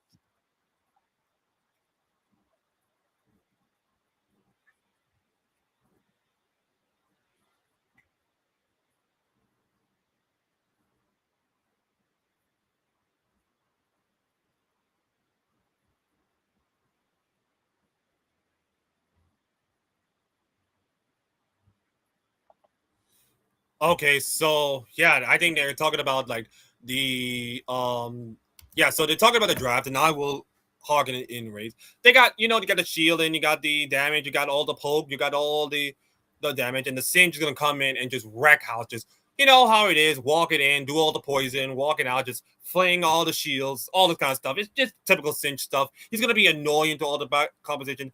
Meanwhile, you got the Supernova composition, which is gonna be Yanara, Lulu, as usual. You got the Oriana shield, of course, maybe combined with the Wukong and the Engage from the Oriana and from the Abessa, of course. And yeah, the Wukong. And then of course Yanara gonna scale to infinity if she is allowed to scale. We already saw how Yanara gonna be so much dangerous, of course. So it's gonna be really, really tough for for CCG to do anything. But I am really interested in this draft. Let me just turn it down the whole camera thing. And yeah, I am really interested in this draft. So we're gonna find out if Supernova can actually make CCG feel human. Because CCG is really onto a good start right now. They are 2-0, one of the many teams that are 2-0 right now. And we are about to begin this series. By the way, let me just see. Ooh, boy. I heard some beef in there. I'm smelling some beef right now. I'm smelling some beef. By Mr. David Shynock right now. By the way, he's a TL the TL guy. So he's pretty much getting some beef right now. He's getting some beef. I would love to raid him, but unfortunately, I only raid people that I don't know about once, and that's it. So I've already raided David Shynock, so he's not going to get raided tonight, but I will raid someone at the end of this whole stream. It is 13 minutes to 10 p.m. on the Eastern Coast, 13 minutes to 9 on my log. So let's just get to the series, of course. And, of course, there'll be a little start about it. It'll be a pause. And they're going to take a break. So not much action to go on. Take a break. Really long pause. Really long pause. I mean, super long pause. And I believe we're back in the game. My God, we're back in the game pretty much early. And this is the highlights for the Sentinels match. And now we begin. 1 minute in, and I think the clock has stopped. I think they're probably gonna use a old overlay, of course, for this whole thing. And yeah, so okay, they probably sorted it out, and I think they're gonna sort it out down there. I think the numbers are moving. Okay, there you go. Okay, so we're back after a long pause, of course, a really long pause. And right now, if you are CCG and you've done well in the first two games, this is an opportunity to try to stake your claim as one of the best teams. We got to see what Supernova is capable of. We saw it in the game in the series against Sentinels last week or 2 weeks ago, of course. Actually, last week, they can show up. They can show up. So I think it's going to be a really interesting matchup between these two teams. As Mr. Levitate is trying to clear the waves with the Lulu on the Zyko. And now he's trying to damage the Cody-san. And now a little bit of damage, a little bit of poke. The wave state is pretty much in favor of CCG and to Cody-san. So Cody-san did his work. And they believe he's going to poke and damage and probably get out of here. Meanwhile, the Singe is going to be really convincing. Here comes the shield pop, and here comes the sheet, and here comes the poison. Like I said, the Singe is going to be really, really annoying with all the shield lifting and all the poke. And Mr. Down Dodge is pretty much finding Mr. Music, and he is not going to hear the music right now. He's going to spin and win and trying to do something. He escapes, and managed to get first blood. Actually, it is Shoji with the first blood. But unfortunately, 1-for-1, and Dodge get a kill. So Shoji gets the first blood of the game by the Oriana. I mean, my God, he managed to escape, but unfortunately, Dodge killed him, and now it's 1-for-1, an even trade. The first blood onto the mid laner is massive, of course, massive. And now here comes Hoarder, of course.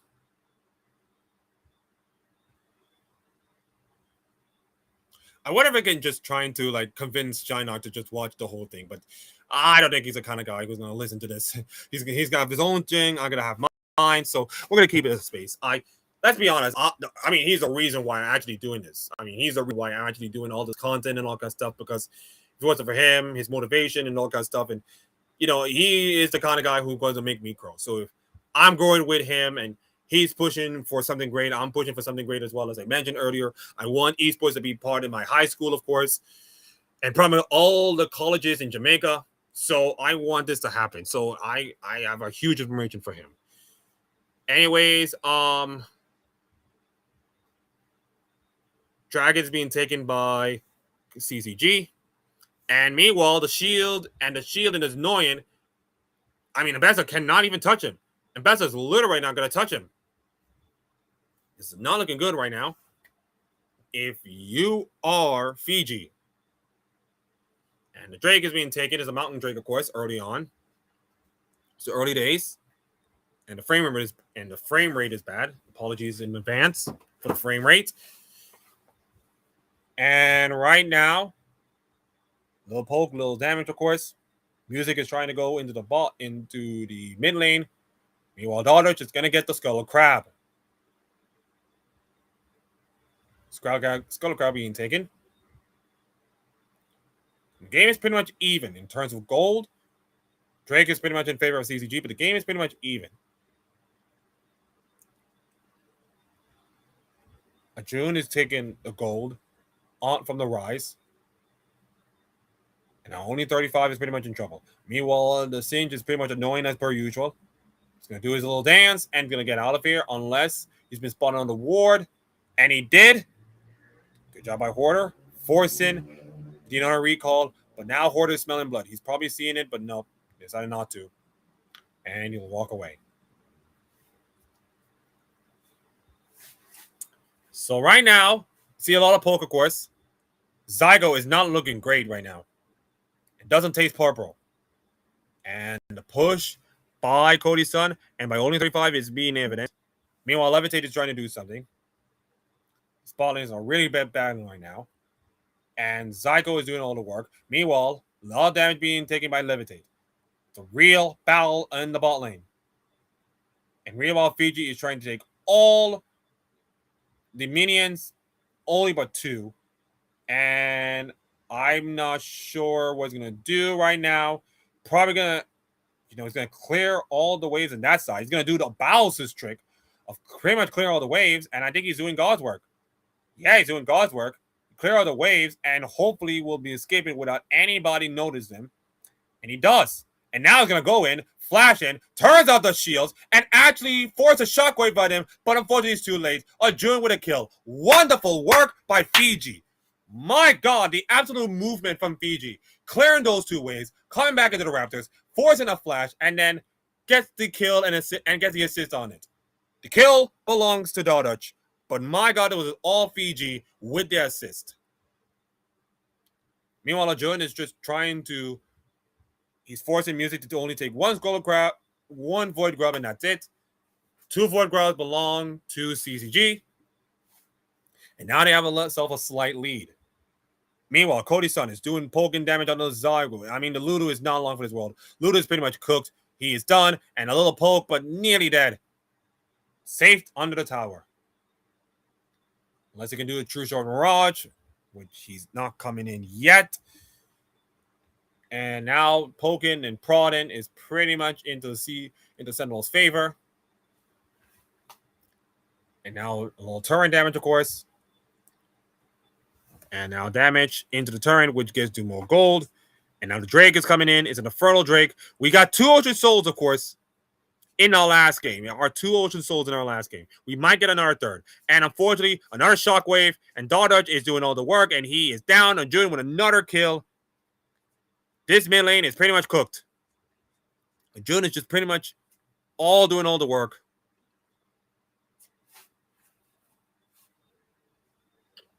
Now Hoarder is trying to do something on the Fiji. And then now the Baron and now another Drake is coming in. What will be the Drake this time? It is Hextech. Ooh, this will be fun. This is going to be fun. Hextech is going to be fun. The gates are open. And Hoarder just killed off Fiji. Yep, solo boulder on the top lane. Well, looks like the Cinch shenanigans are over. Meanwhile, the ball shenanigans are not over. Force Polymorph. Forcing a little damage. Jungler is battling right now. Meanwhile, it's a real battle into the jungle. And right now, 4 people are trying to take down this bot lane. But Dodge is doing all the damage, forcing a clone onto Wukong. And now they walk away. So nothing too much in the grand scheme of things. Meanwhile, Fiji gets solo killed by Hoarder. And Arjun goes on his merry way to another kill. With the help of Dodge again. This Rise is getting absolutely a problem. And unfortunately, Dodge is pretty much cooked right now. Unless he can pull some damage onto the Lulu, he does with the Help of Redemption. And now Hoarder is pretty much walking away. And nothing doing. So Jun is going to be walking away. And now Fiji is once again going to clear off the wave, trying to mitigate the wave damage. And he's going to take a plate with it. And meanwhile, bot lane is going to go top lane, of course. And Hoarder and Fiji has got, nearly an execution onto Mr. Only 35.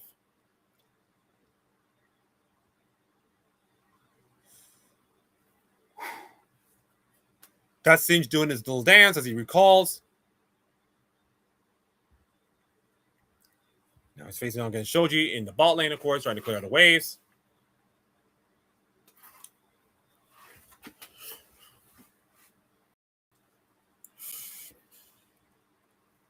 And now, of course, we see Sun against 1v2 in against the bot lane, of course, in the mid lane.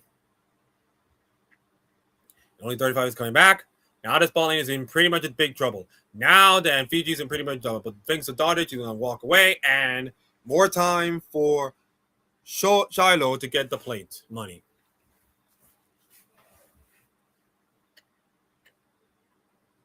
$15 minutes in, and CCG has a massive lead, of course. Well, not a massive lead, but more like a small goal lead. Meanwhile, Arjun is putting damage onto the top lane. And right now, I do not think that the bot lane of Supernova is doing any work. But with the help of music, they will walk away, and once again, it'll be even. But now look at the damage. Oh my god, Levitate with the massive damage. Cody's son is pretty much not in the world. Karma with the healing and the shielding. Only have a heal. Well, now the Rift Herald is pretty much going to be battle, and unfortunately, Wukong spin to win. Unfortunately, healing, redemption, and a true shot barrage, and nothing doing. But unfortunately, Mr. Levitate is getting chunked. But here comes Hoarder with a massive kill, of course. But a stun, and Dodge will get another kill, and the played money goes in favor of Supernova. Hoarder just flies in and just took down Cody's son. Like a massive flying in. But that is tier 2 mid gone. And Conviction right now is still in the lead. It's a close game right now. But if you look at the goal difference, 1K is in favor of Hoarder, 1.3K in favor of Dardach, 1.0 or close to 1K in favor of Arjun. The ball lane is pretty much in favor of Supernova. So the game is kind of even as the tower is being taken down. First tier 2 for the ball lane is going down. And Conviction is now opening the lead of 1K. Meanwhile, Shelly is being pounded by Music and the Drake, and the Hextech soul belongs to Conviction. So now Hextech soul, with all that damage, with all that slow and all kind of stuff, is going to be massive if Conviction have it. If Conviction have it with all the slows, woo, Supernova will be in trouble. So that will be the next 4 minutes and 40 seconds to worry about. Something to keep an eye on. 18 minutes in, of course.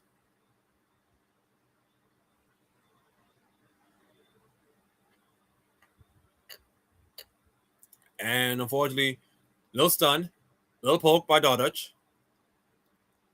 And now Dodge is going in right now, but never underestimate the power of Levitate and Yunara damage. Meanwhile, bot lane tier 1 belongs to Sochi. And now he's going to poke. He's going to expose the ball. He's probably going to be dead. He's going to be scooped up, but unfortunately, he's going to be dead. And Ajun get another kill onto Hoarder, so it's 1 for 1. And now True Shot Barrage just damage Levitate. So another kill by Ojun. He's 4-1-1, and he's probably gonna take the tower by himself. He's gonna take the tower. He's gonna clear some of the waves, and then this tower is gonna be all his. And now his lead is gonna be growing right now. It is 1.6K the goal lead.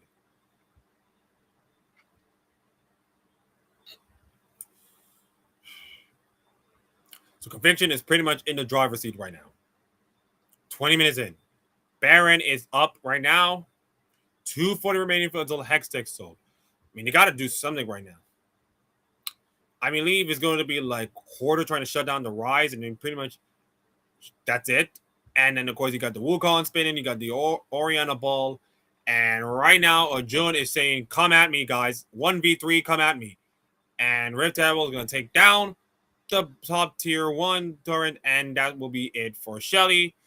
And now Baron is pretty much on the line here. He's going to get Baron. A lot of poke, a lot of damage, a lot of poking going on, but nothing too much to write home about. So if you look at the goal graph, bot, top, and mid are in a big lead. Jungle is also in a big lead. Bot is in a small lead, and support is like whatever.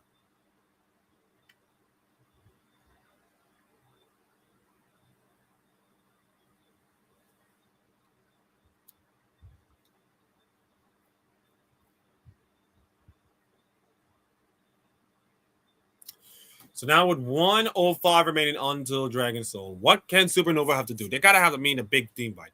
You know, I have to a little bit go crazy. And then, they said, screw it, we're going Baron. I mean, it's just only the fourth Drake. If you want to take the Drake in Supernova, you can take the Drake, but we're going for Baron. And I don't think nobody noticed. Supernova, nobody noticed. And now they're going to race away with the Baron. They got to do something right now. They're going to come with the Baron. Big massive chunk damage. And now Hoarder's going to do something. He's probably going to go in right now, but unfortunately, it'll be too much. Dardage will get the Baron, and unfortunately, he's going to be unstoppable Ajun. Shockwave does absolutely nothing. And Ajun will say, we'll take the Baron, and we'll take the Soul. Thank you very much. So, a quick thinking idea from CCG, taking the Baron, of course, and then taking the Hex deck.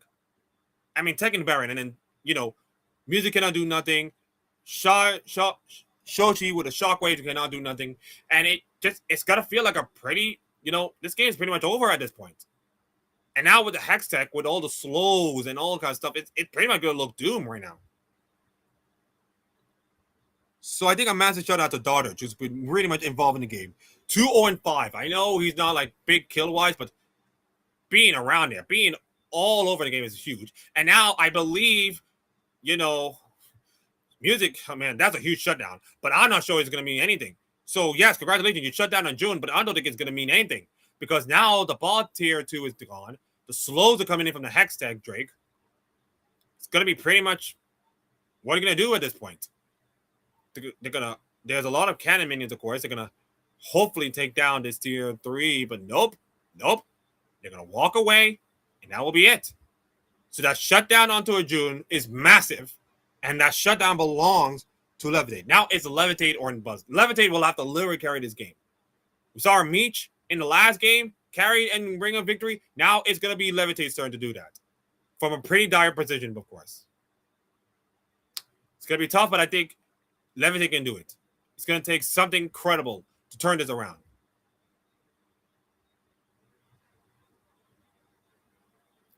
Meanwhile, mid tier 2 is going to be gone right now. And top tier 2 is going to be gone as well. It's going to take a couple of licks. Actually, not much couple of licks. They're going to surround and they're going to do damage, of course. And then now tier 2 1 is gone. So that's tier 2 top, tier 2 mid, and pretty much closely to tier 2 bot. And now they're going to recall, of course. They're not going to recall. In fact, none of them is going to recall right now. So let's look at a replay, of course, with this massive fight, of course. Doddridge with a kill, and then Arjun with another kill, and then a little flip by Mr. Fiji. Set him down. Yes, the shockwave was huge, but unfortunately, it does not do nothing. And now we dead. 9-5. 4 drinks are done. Tex sold a 4.4k goal lead. It's not a massive goal lead, of course, but it feels like a massive goal lead with the Drake and all that kind of stuff.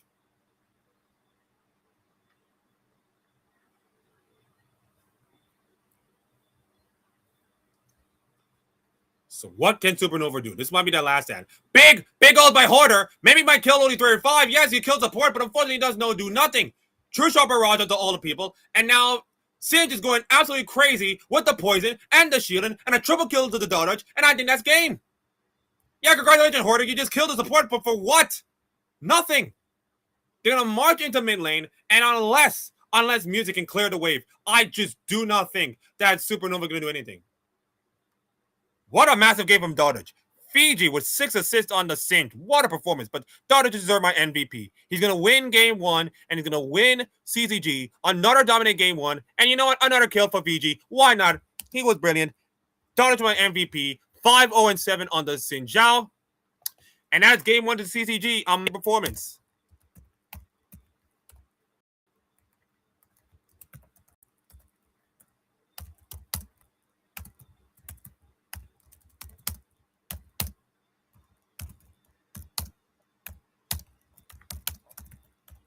So an amazing performance by Doddridge. He was everywhere on the map. You got to give credit for Fiji as well. He was amazing with the Singe. With the Singe. Being annoyance, being a big shield, and bringing on the poison, and bringing massively to the team fight. I never thought Singe will work, but here we are. Amazing. What a way to end this series. And, of course, they won game 1, and now they're up 1-0, trying to continue the incredible weeks. So at the damages and the graph and all that stuff, if you look at the graph and everywhere overall, this was a even game until it wasn't. It was an even game, and in around 20 minutes, it was all CCG from not. 11k onto the Singe, not bad. 22.1 on Arjun. Oof, that's a lot of damage, of course. A lot of damage onto the Rise. I wish I could give the Rise the MVP, but unfortunately, I have to give to Doddridge, who was everywhere on the map. So it is time for us for game 2 of this series. The question is, can Supernova stem the beating and trying to force us to the game 3, or will CTG continue their winning ways? These are the drafts, of course. You will look at these drafts, and I will talk about them, and I will take a snack break, and I will come back, of course, for game 2 draft. I can't believe the camera is working after, 2 hours? Amazing.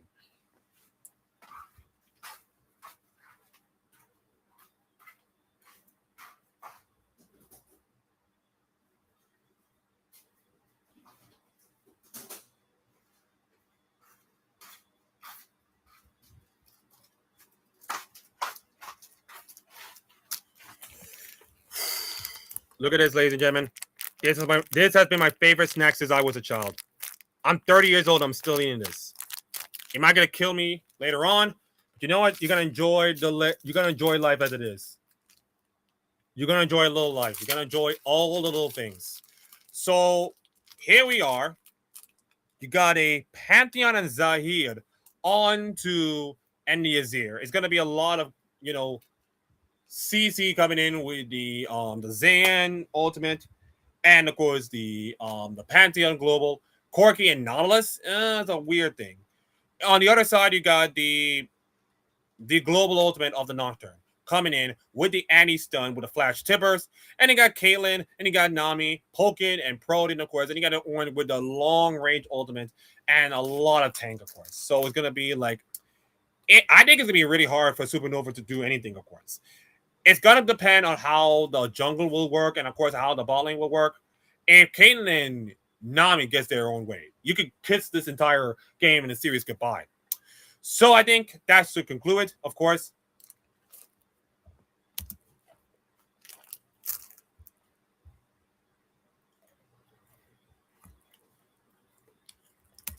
And by the way, you see the bands, of course. No Ash Seraphine, of course.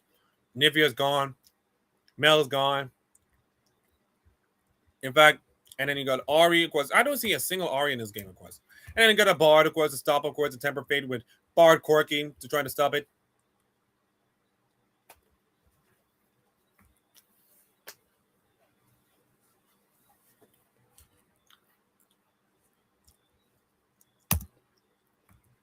So anyways, that is the drive, of course. And it's time for us to game number 2. We'll find out if CTG can go their winning ways or Supernova trying to get to game 3. But unfortunately, based on the time, I think we all know how this one ends. And Order is trying to do work on the Fiji, but unfortunately doesn't do anything much.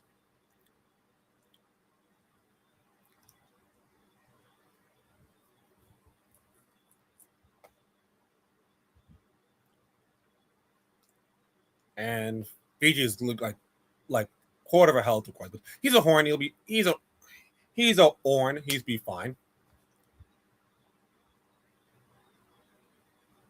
And now top lane is gonna be a really big focus, of course. He's gonna pop the portions, of course. Fiji. Meanwhile, this bot lane is it's looking dire, of course. This bot lane is already dying right now. But June, who was pretty good in the first game with Rise, so I'm gonna do work with Annie. Meanwhile, Dodge was the MVP of the first game, and I was doing work with the Nocturne.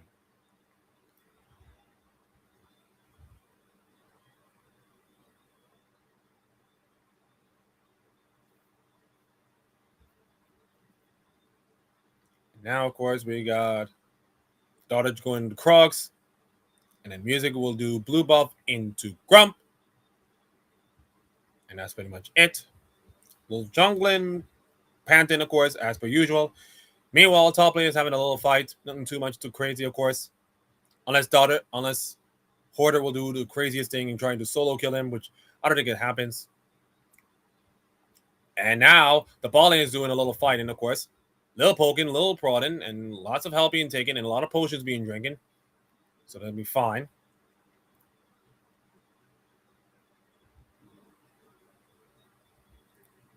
Now, Orange trying to build his work, but unfortunately he's getting popped. And now the top lane is getting really interesting right now, with both of them losing health. Orange really trying to build his work, and he did. So now he already done his work. Call it a day. Now June is poking and prodding the Azir, which is going to be a really annoyance. You got to watch out for the Flash Tipper Suns, of course. With the Nocturne ult is going to be really dangerous.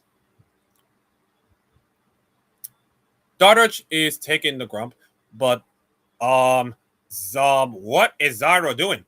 What is Zyro doing, of course? He grabbed the Dodge, but unfortunately he's going to get killed. Annie with the first blood, and they will get one on back, but unfortunately little bubble, and now Annie got 2 kills. What was Zyro doing? I mean, I get you trying to, poke around Dodge, trying to force to get a kill, but unfortunately you just give 2 kills to Annie. Like, you give 2 kills to Arjun just like that. It's like, and with the help of the Nami bubble, it's not looking good for Supernova. 645 gold ahead. Jeez, it's man. I just don't know what Zyko is thinking right there. I wish I could have the thought process of boys, but him just going right into the ground for no reason, of course. It's just baffled me. But anyways, first blood. Anyways, 2 kills to June, and only 1 kill. It goes to music on to Dardich, which is actually the decent good news. But unfortunately, I don't know if it's that's even good news. Bubble trying to pop in, but unfortunately missed. Sacco's getting control back in the lane. Ocean Drake is coming in. Dardich is sweeping away the Raptors. And unfortunately, Arjun is dead. And now Dada trying to get back. And I think Arjun get the kill. Yeah, I think Arjun get the kill. And now Dardich is now dead as well. And now Music get another kill in the Dardich. So I was thinking Dardich will get another kill. But unfortunately, it was Tibbers who gets the kill. And that means Annie's now 3-1-0. And it's not looking good for the mid lane. Meanwhile, a lot of action in the bot lane. But unfortunately, Psycho does not want to make a mistake again. He was nearly chunking, of course. And now they're in full health. And they stopped the recall, which is massive, of course. So a little path and advantage for the ball lane. But the game is pretty much even. Even in gold and even in kills. Just what you want to see in a game like this. Showed you rocking that hairstyle, of course. Loving that hairstyle. Meanwhile, Fiji is trying to do work on to Hoarder. And Hoarder is not having a good time. And he's in level 8. Both of them are level 8 right now. Void Grubs are going up. Now, Cody-san will want to help. He's going to move from the ball lane to the top lane, probably like, change the lanes, of course. Meanwhile, Dodge is sweeping away the Void Grubs, and I think he'll probably get all the Void Grubs. Like he did.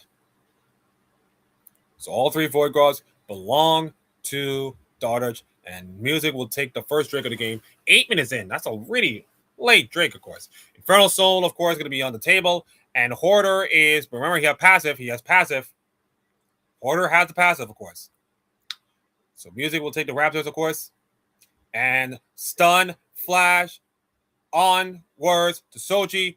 I mean, no Flash, more like a Azir E, of course, to trying to avoid away. And the Nocturne really almost killed us. So we saw the Flash.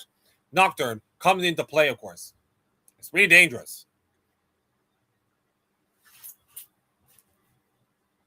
Now the bubble, of course, taking on the mid waves, of course.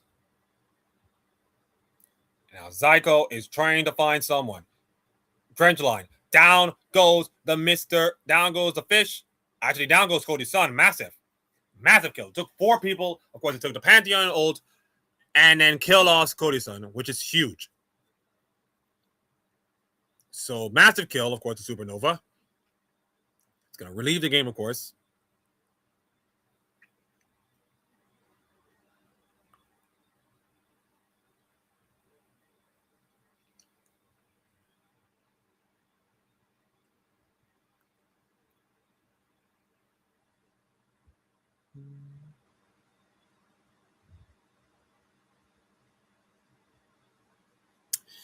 So the game is in pretty much a lull state right now.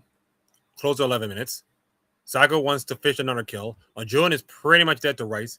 He has the tippers right now if he wants to pull.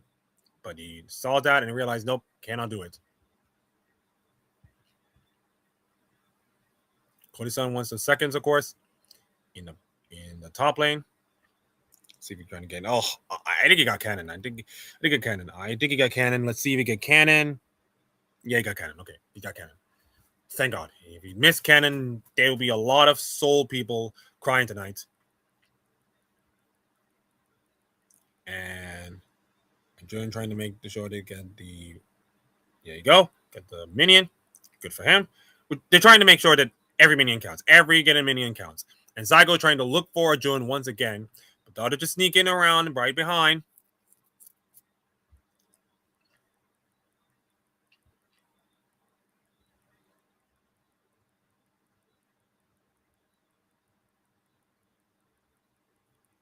Cody's son, of course, is doing all the damage, of course, in the minions. And now only 35 is coming in. And Zygo is coming in right now. Hoarder is trying to do work, but unfortunately cannot do it.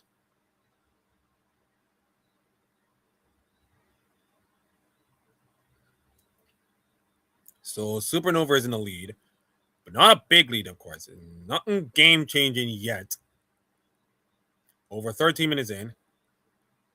Shots being fired. Drench line is going to come right into Cody's son. And now, once again, Cody's son is not longer in the world. But here comes the reinforcement. Here comes the reinforcement. Here comes the big Warlord. One kill in there. One kill back. And now the Orn is absolutely being a beast. And unfortunately, that is now 2 for 2, even score. June with a kill, but unfortunately got killed back. And passive, of course, by Hoarder is being popped, of course. Meanwhile, Levitate will have all the bot lane turrets in the world to take. Well, not all of them, but we'll get all the love. And now he's going to build a goal lead. 1K onto the jungle, close to 1 game to music. Mid lane is 658.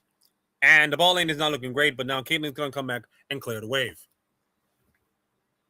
So once again, Cody's son is just not having a great time. We see the global ultimates and the CC by the Zahir, by the Zahir, by the Nautilus, and by the Pantheon is doing wonders. And oh my goodness, 1 for 1 on the shutdown. Yeah, only Tippers are left. So 1 kill each by both the mid laners. And Hoarder has the force to pull out the ulti. And right now, a lot of shots are being taken by both teams. Where that number, of course, in terms of kills. Yes, that number. And right now, 2 drakes to none if you're a Supernova. Mountain Soul is on the table. I think Mountain Soul could be really good for like, the Zahir and the Pantheon, with the extra tankiness. I mean, easy. Mountain Sword is pretty much easy for Ornn. So in terms of like tankiness and shielding, it's gonna be a massive. Of course, it'll be massive for both teams. And unfortunately for June, it's not gonna be massive anymore. He's gonna be dead. There you go. Hoarder with another kill, of course. 6 and 8. Now it's a 3K goal lead for them. Supernova is in a really good spot to trying to wrestle this series in an even state. Call it a 4-jar trying to knock out Shoji, but unfortunately cannot do it. And the wave is clear, and the game is stayed even. But here comes Hoarder taking the first tower to the game. And he did. And now we look back at the precision play, in which Cody's son does not look good. Drench line, hooked, and then Pantheon ulti, and there's nothing he can do. And then of course, Dodge coming in, 2 massive kills onto Arjun, then a bigger knockup onto the Ornn, and passive is coming in, and that was it. That was I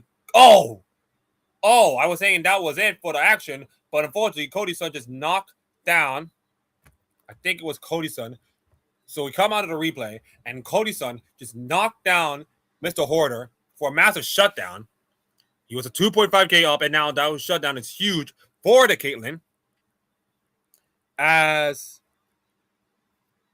Music take down the Rift Barrel, and Levitate took down the mid-tier 1. So Conviction is still in the lead, of course. The question is, what can CCG do in the next couple of fights to really bring this game back into their favor?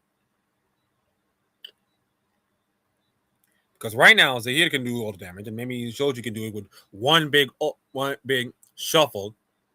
And Cody's son is now battling Levitate's Machismo.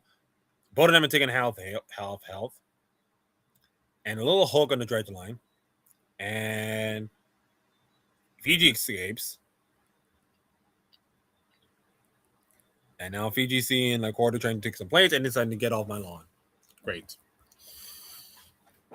So right now, this game is pretty much even. And Dodgers, I think he took the crab. He did.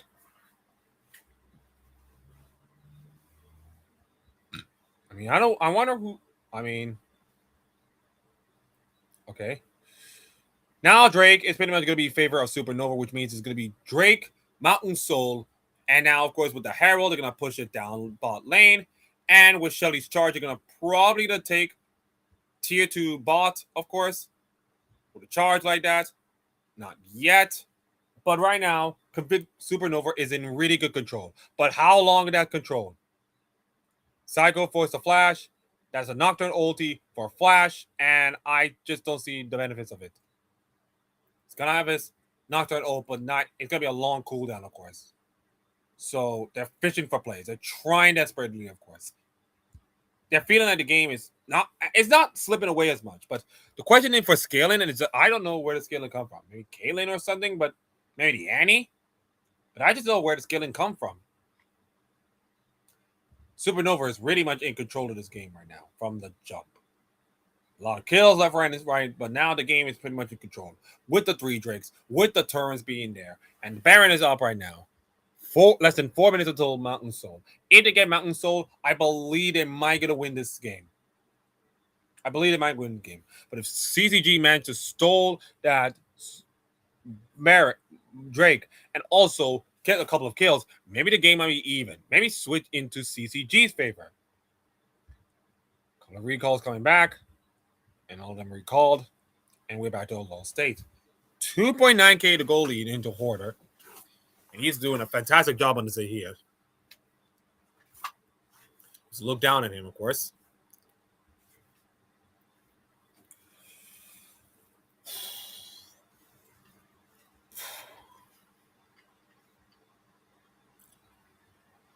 And now the Baron is going to be in favor of Supernova. But it'll be leech off because they see the TP and decided, nope, they're not going to do it.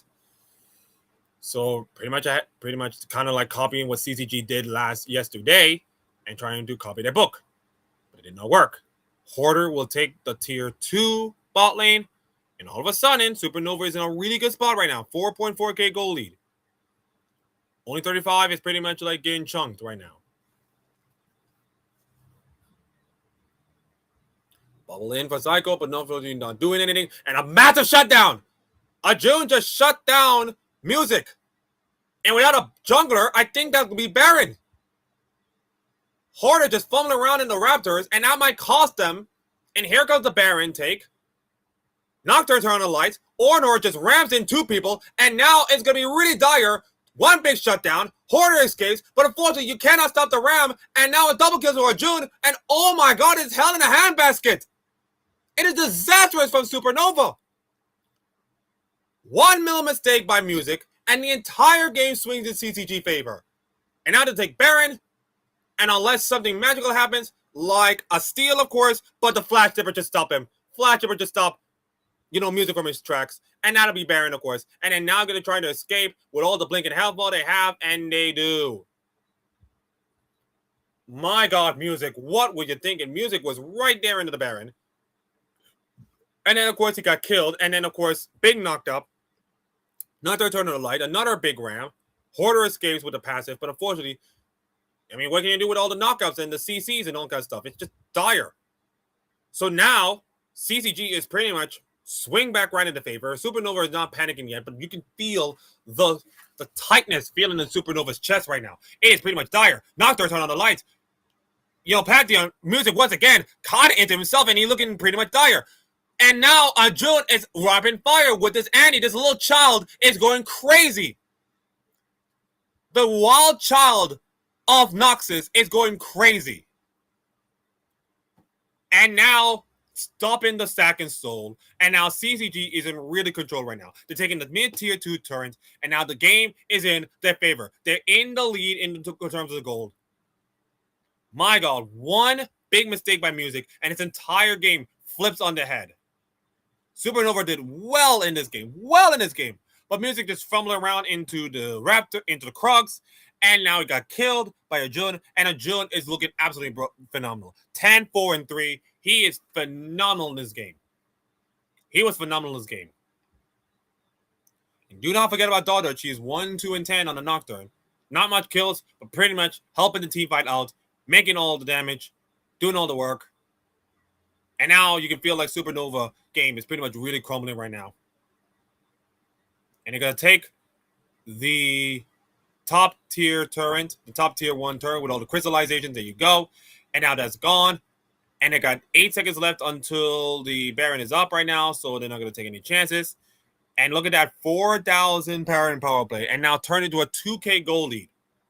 Wow, what a twist. An absolute huge twist. Now you look at the gold graph, of course. Cody Sun is in the lead. Ajun is in a slight lead. Jungle is a slight lead. The only lead they have is Hoarder. But even I'm not sure if Hoarder can capitalize on this team. Not with the Flash and he's done. And the Nocturne turn on the lights and everything. Hoarder is going to be an absolute target on his back in the next fight. And if that happens and the games go and then 2 to 3 kills happen, the game will be end like that. So they must be really careful, of course. Red buff being taken, of course. 209 remaining until Dragon, but I'm not sure if Dragon will be enough, of course. And they're taking all the Raptors. They're taking all the jungles, of course, by Supernova and saying your jungle does not belong to you. And now they're lying away in the darkness with all the vision not being great. And meanwhile, Soji trying to take an eye onto the bot lane and trying to poke in the bot lane, trying to win, trying to stretch out of size. Okay, you can take top lane. We're going to take bot lane. With the waves and all, of course, it's going to be really difficult for CCG to focus. They will take Skull Crab, and now with 1 minute, 10 seconds, and 42 seconds on the Baron, you might want to find what is the plan here. But now the Zoran is really tanky. It's going to be a really problem, of course.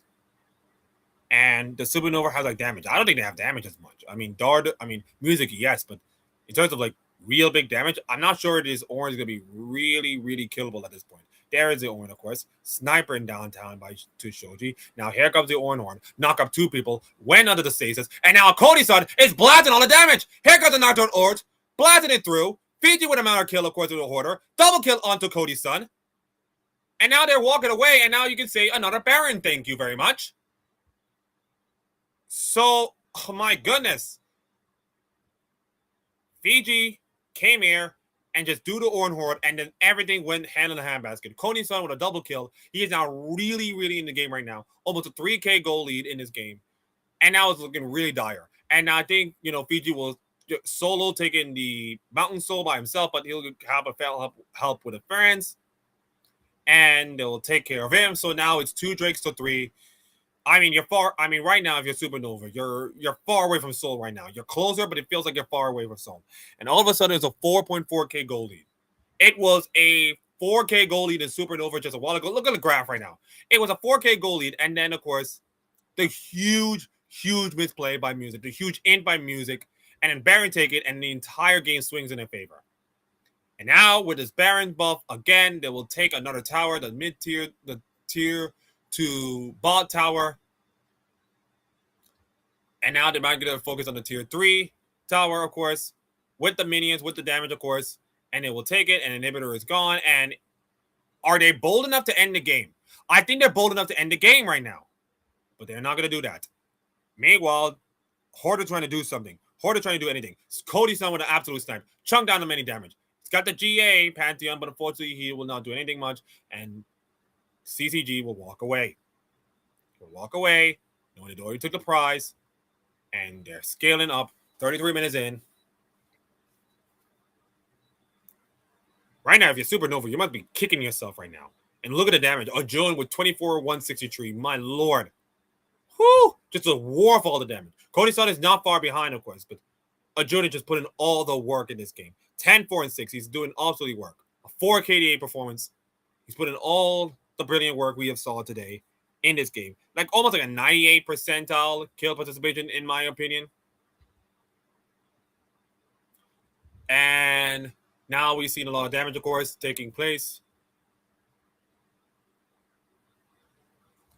And in Blue turn, destroyed in the top tier 2. There's a top tier 2 destroyed. And now they're trying to go focus on the top tier 3. Supernova is really chopped right now. They're really scrambling right now. They don't know what to do.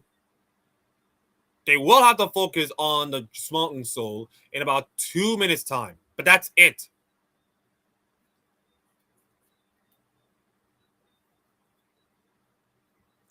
They need to focus on the Mountain Drake. I mean, they have to fight for Mountain Drake right now. If CTG gets another Mountain Drake, they might wipe away and end the game. Forget about getting Mountain Drake. One big team fight could end the game for Supernova on the spot. So we're 35 minutes in, and that's what pretty much we're going to go into. Less than 90 seconds left until the Mountain Drake.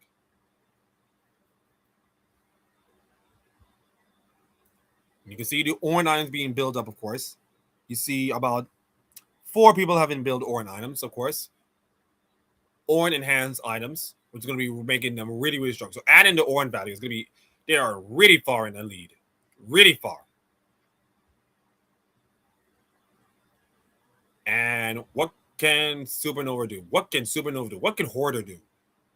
They're probably going to walk away. 30 seconds until Drake. They're probably going to recall back. But you know the Dodgers will turn off the lights. They know the Dodgers will turn off the lights. Big root, big kill stun onto Cody, but unfortunately does nothing. And that means that this game will be even in Drake's 3-3 at this point. There you go.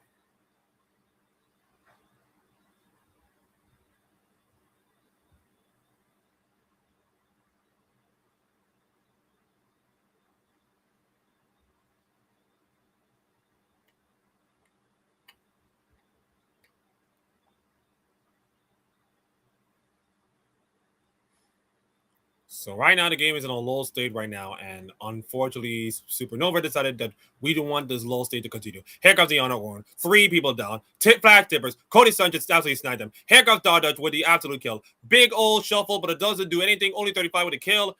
GA being popped. Passive being popped, of course, by both teams. But unfortunately, I think it is over. Cody Sanchez dominated, and Dodge with another kill. And I think this is game, ladies and gentlemen.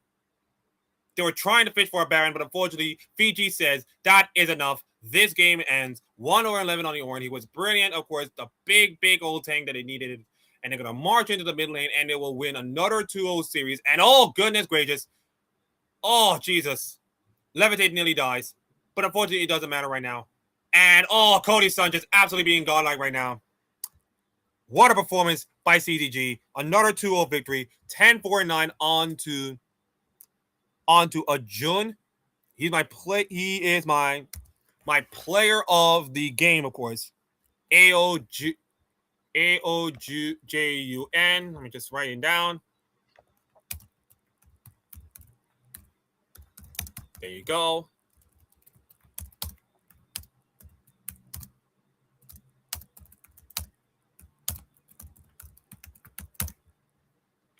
Okay. 10, 4, 9. That is going to be related to... I'm going to do my math quick, of course. The 2 series are over already, so I'm going to do some quick math. 10, 19 over 4, that is 4.75. 4.75. I'll go 4.8.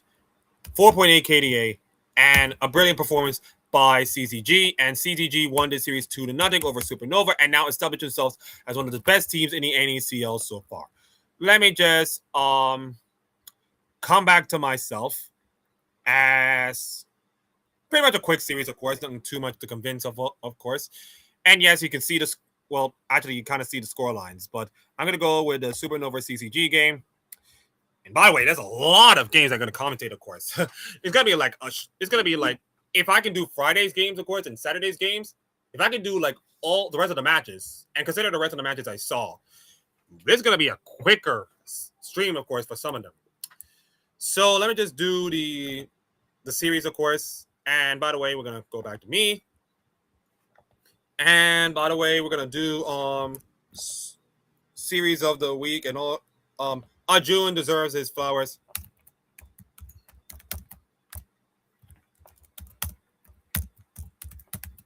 Um, 17, 6, and 14.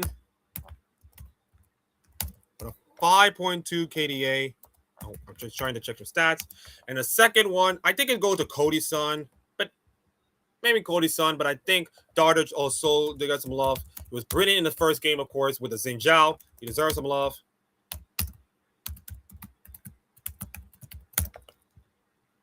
7, 2, and 11. 7, 2, and 21. 14 KDA. And now for the last one, I think it's gonna be like I give Cody Sun some love. I give Cody Sun some love. Cody Sun deserves some love. And CCG onto the bot lane, onto the ADC. And by the way, 8, 3, 14.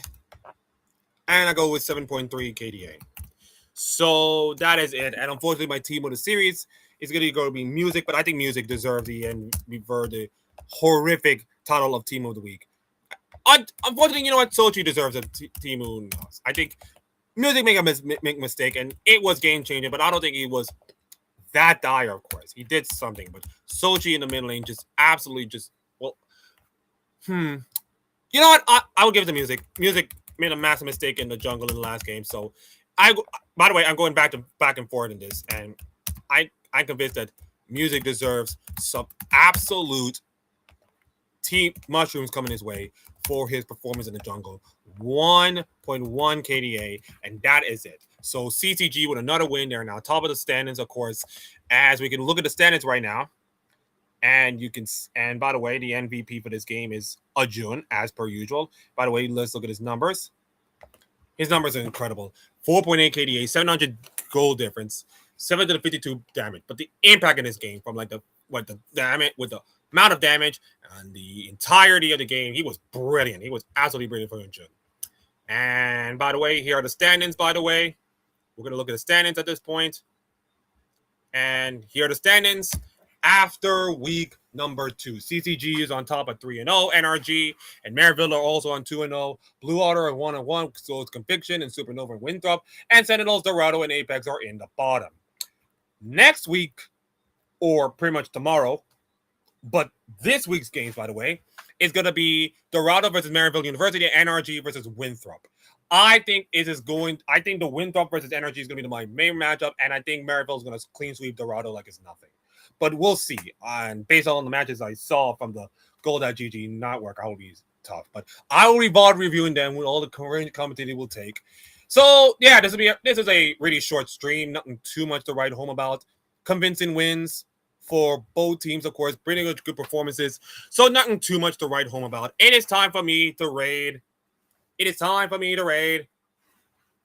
It's time for me to raid, ladies and gentlemen. It is time for me to raid. Which person do I have to raid right now? I've already did David Shynock, so I don't think it'll count. So let's see which one to raid. Which one should I have to raid? Let's go with something with a G. And Rivers, Summon 1G. I already done Summon 1G. Gales? No, thanks. I do not want Star. Maybe Star Yuki. I want to take a gander at Star Yuki. Actually, Star Yuki deserves some love, of course. Anyways, I think we're about to raid in Star Yuki's channel, of course. I think I'm the only one who can raid her channel, but we're going to go to her, of course. I am going to end the stream right here. I think my battery is almost finished, of course, so I'm going to call this a night, everybody. So I'm going to raid in Star Yuki's stream, and I will say to everybody, or few people, of course, to myself, thank you all for watching this entire NACL. We're on to week 3, of course. This week, of course, is week 3. I think week 3 is going to be ending tomorrow, of course. But we're going to do week 3 tomorrow, of course, if we have to. And I want to thank each and every one for coming out to watch this and to learn about the stream. And it should be fun. So anyways, thank you all for watching. Like, comment, subscribe to this video on the YouTube. And we're trying to get to 10 followers on Twitch. If you do so, please go on Twitch and follow the channel so we can get more and get rated, of course. So anyways, we're about to raid Star Yuki's channel, and I think it's time for me to go. So on behalf of everybody else, and thank goodness the camera is working for the entire time, because I was just thinking that we're going to see my crazy face. So you get to see my face, you get to see all my memories and all kind of stuff. So thank you all for watching. You guys have yourselves a great weekend, a wonderful weekend. Star Yuki, you're about to get rated, and yeah, see you next time. So it's time for me to close out. YouTube and Twitch people, sayonara. And yeah.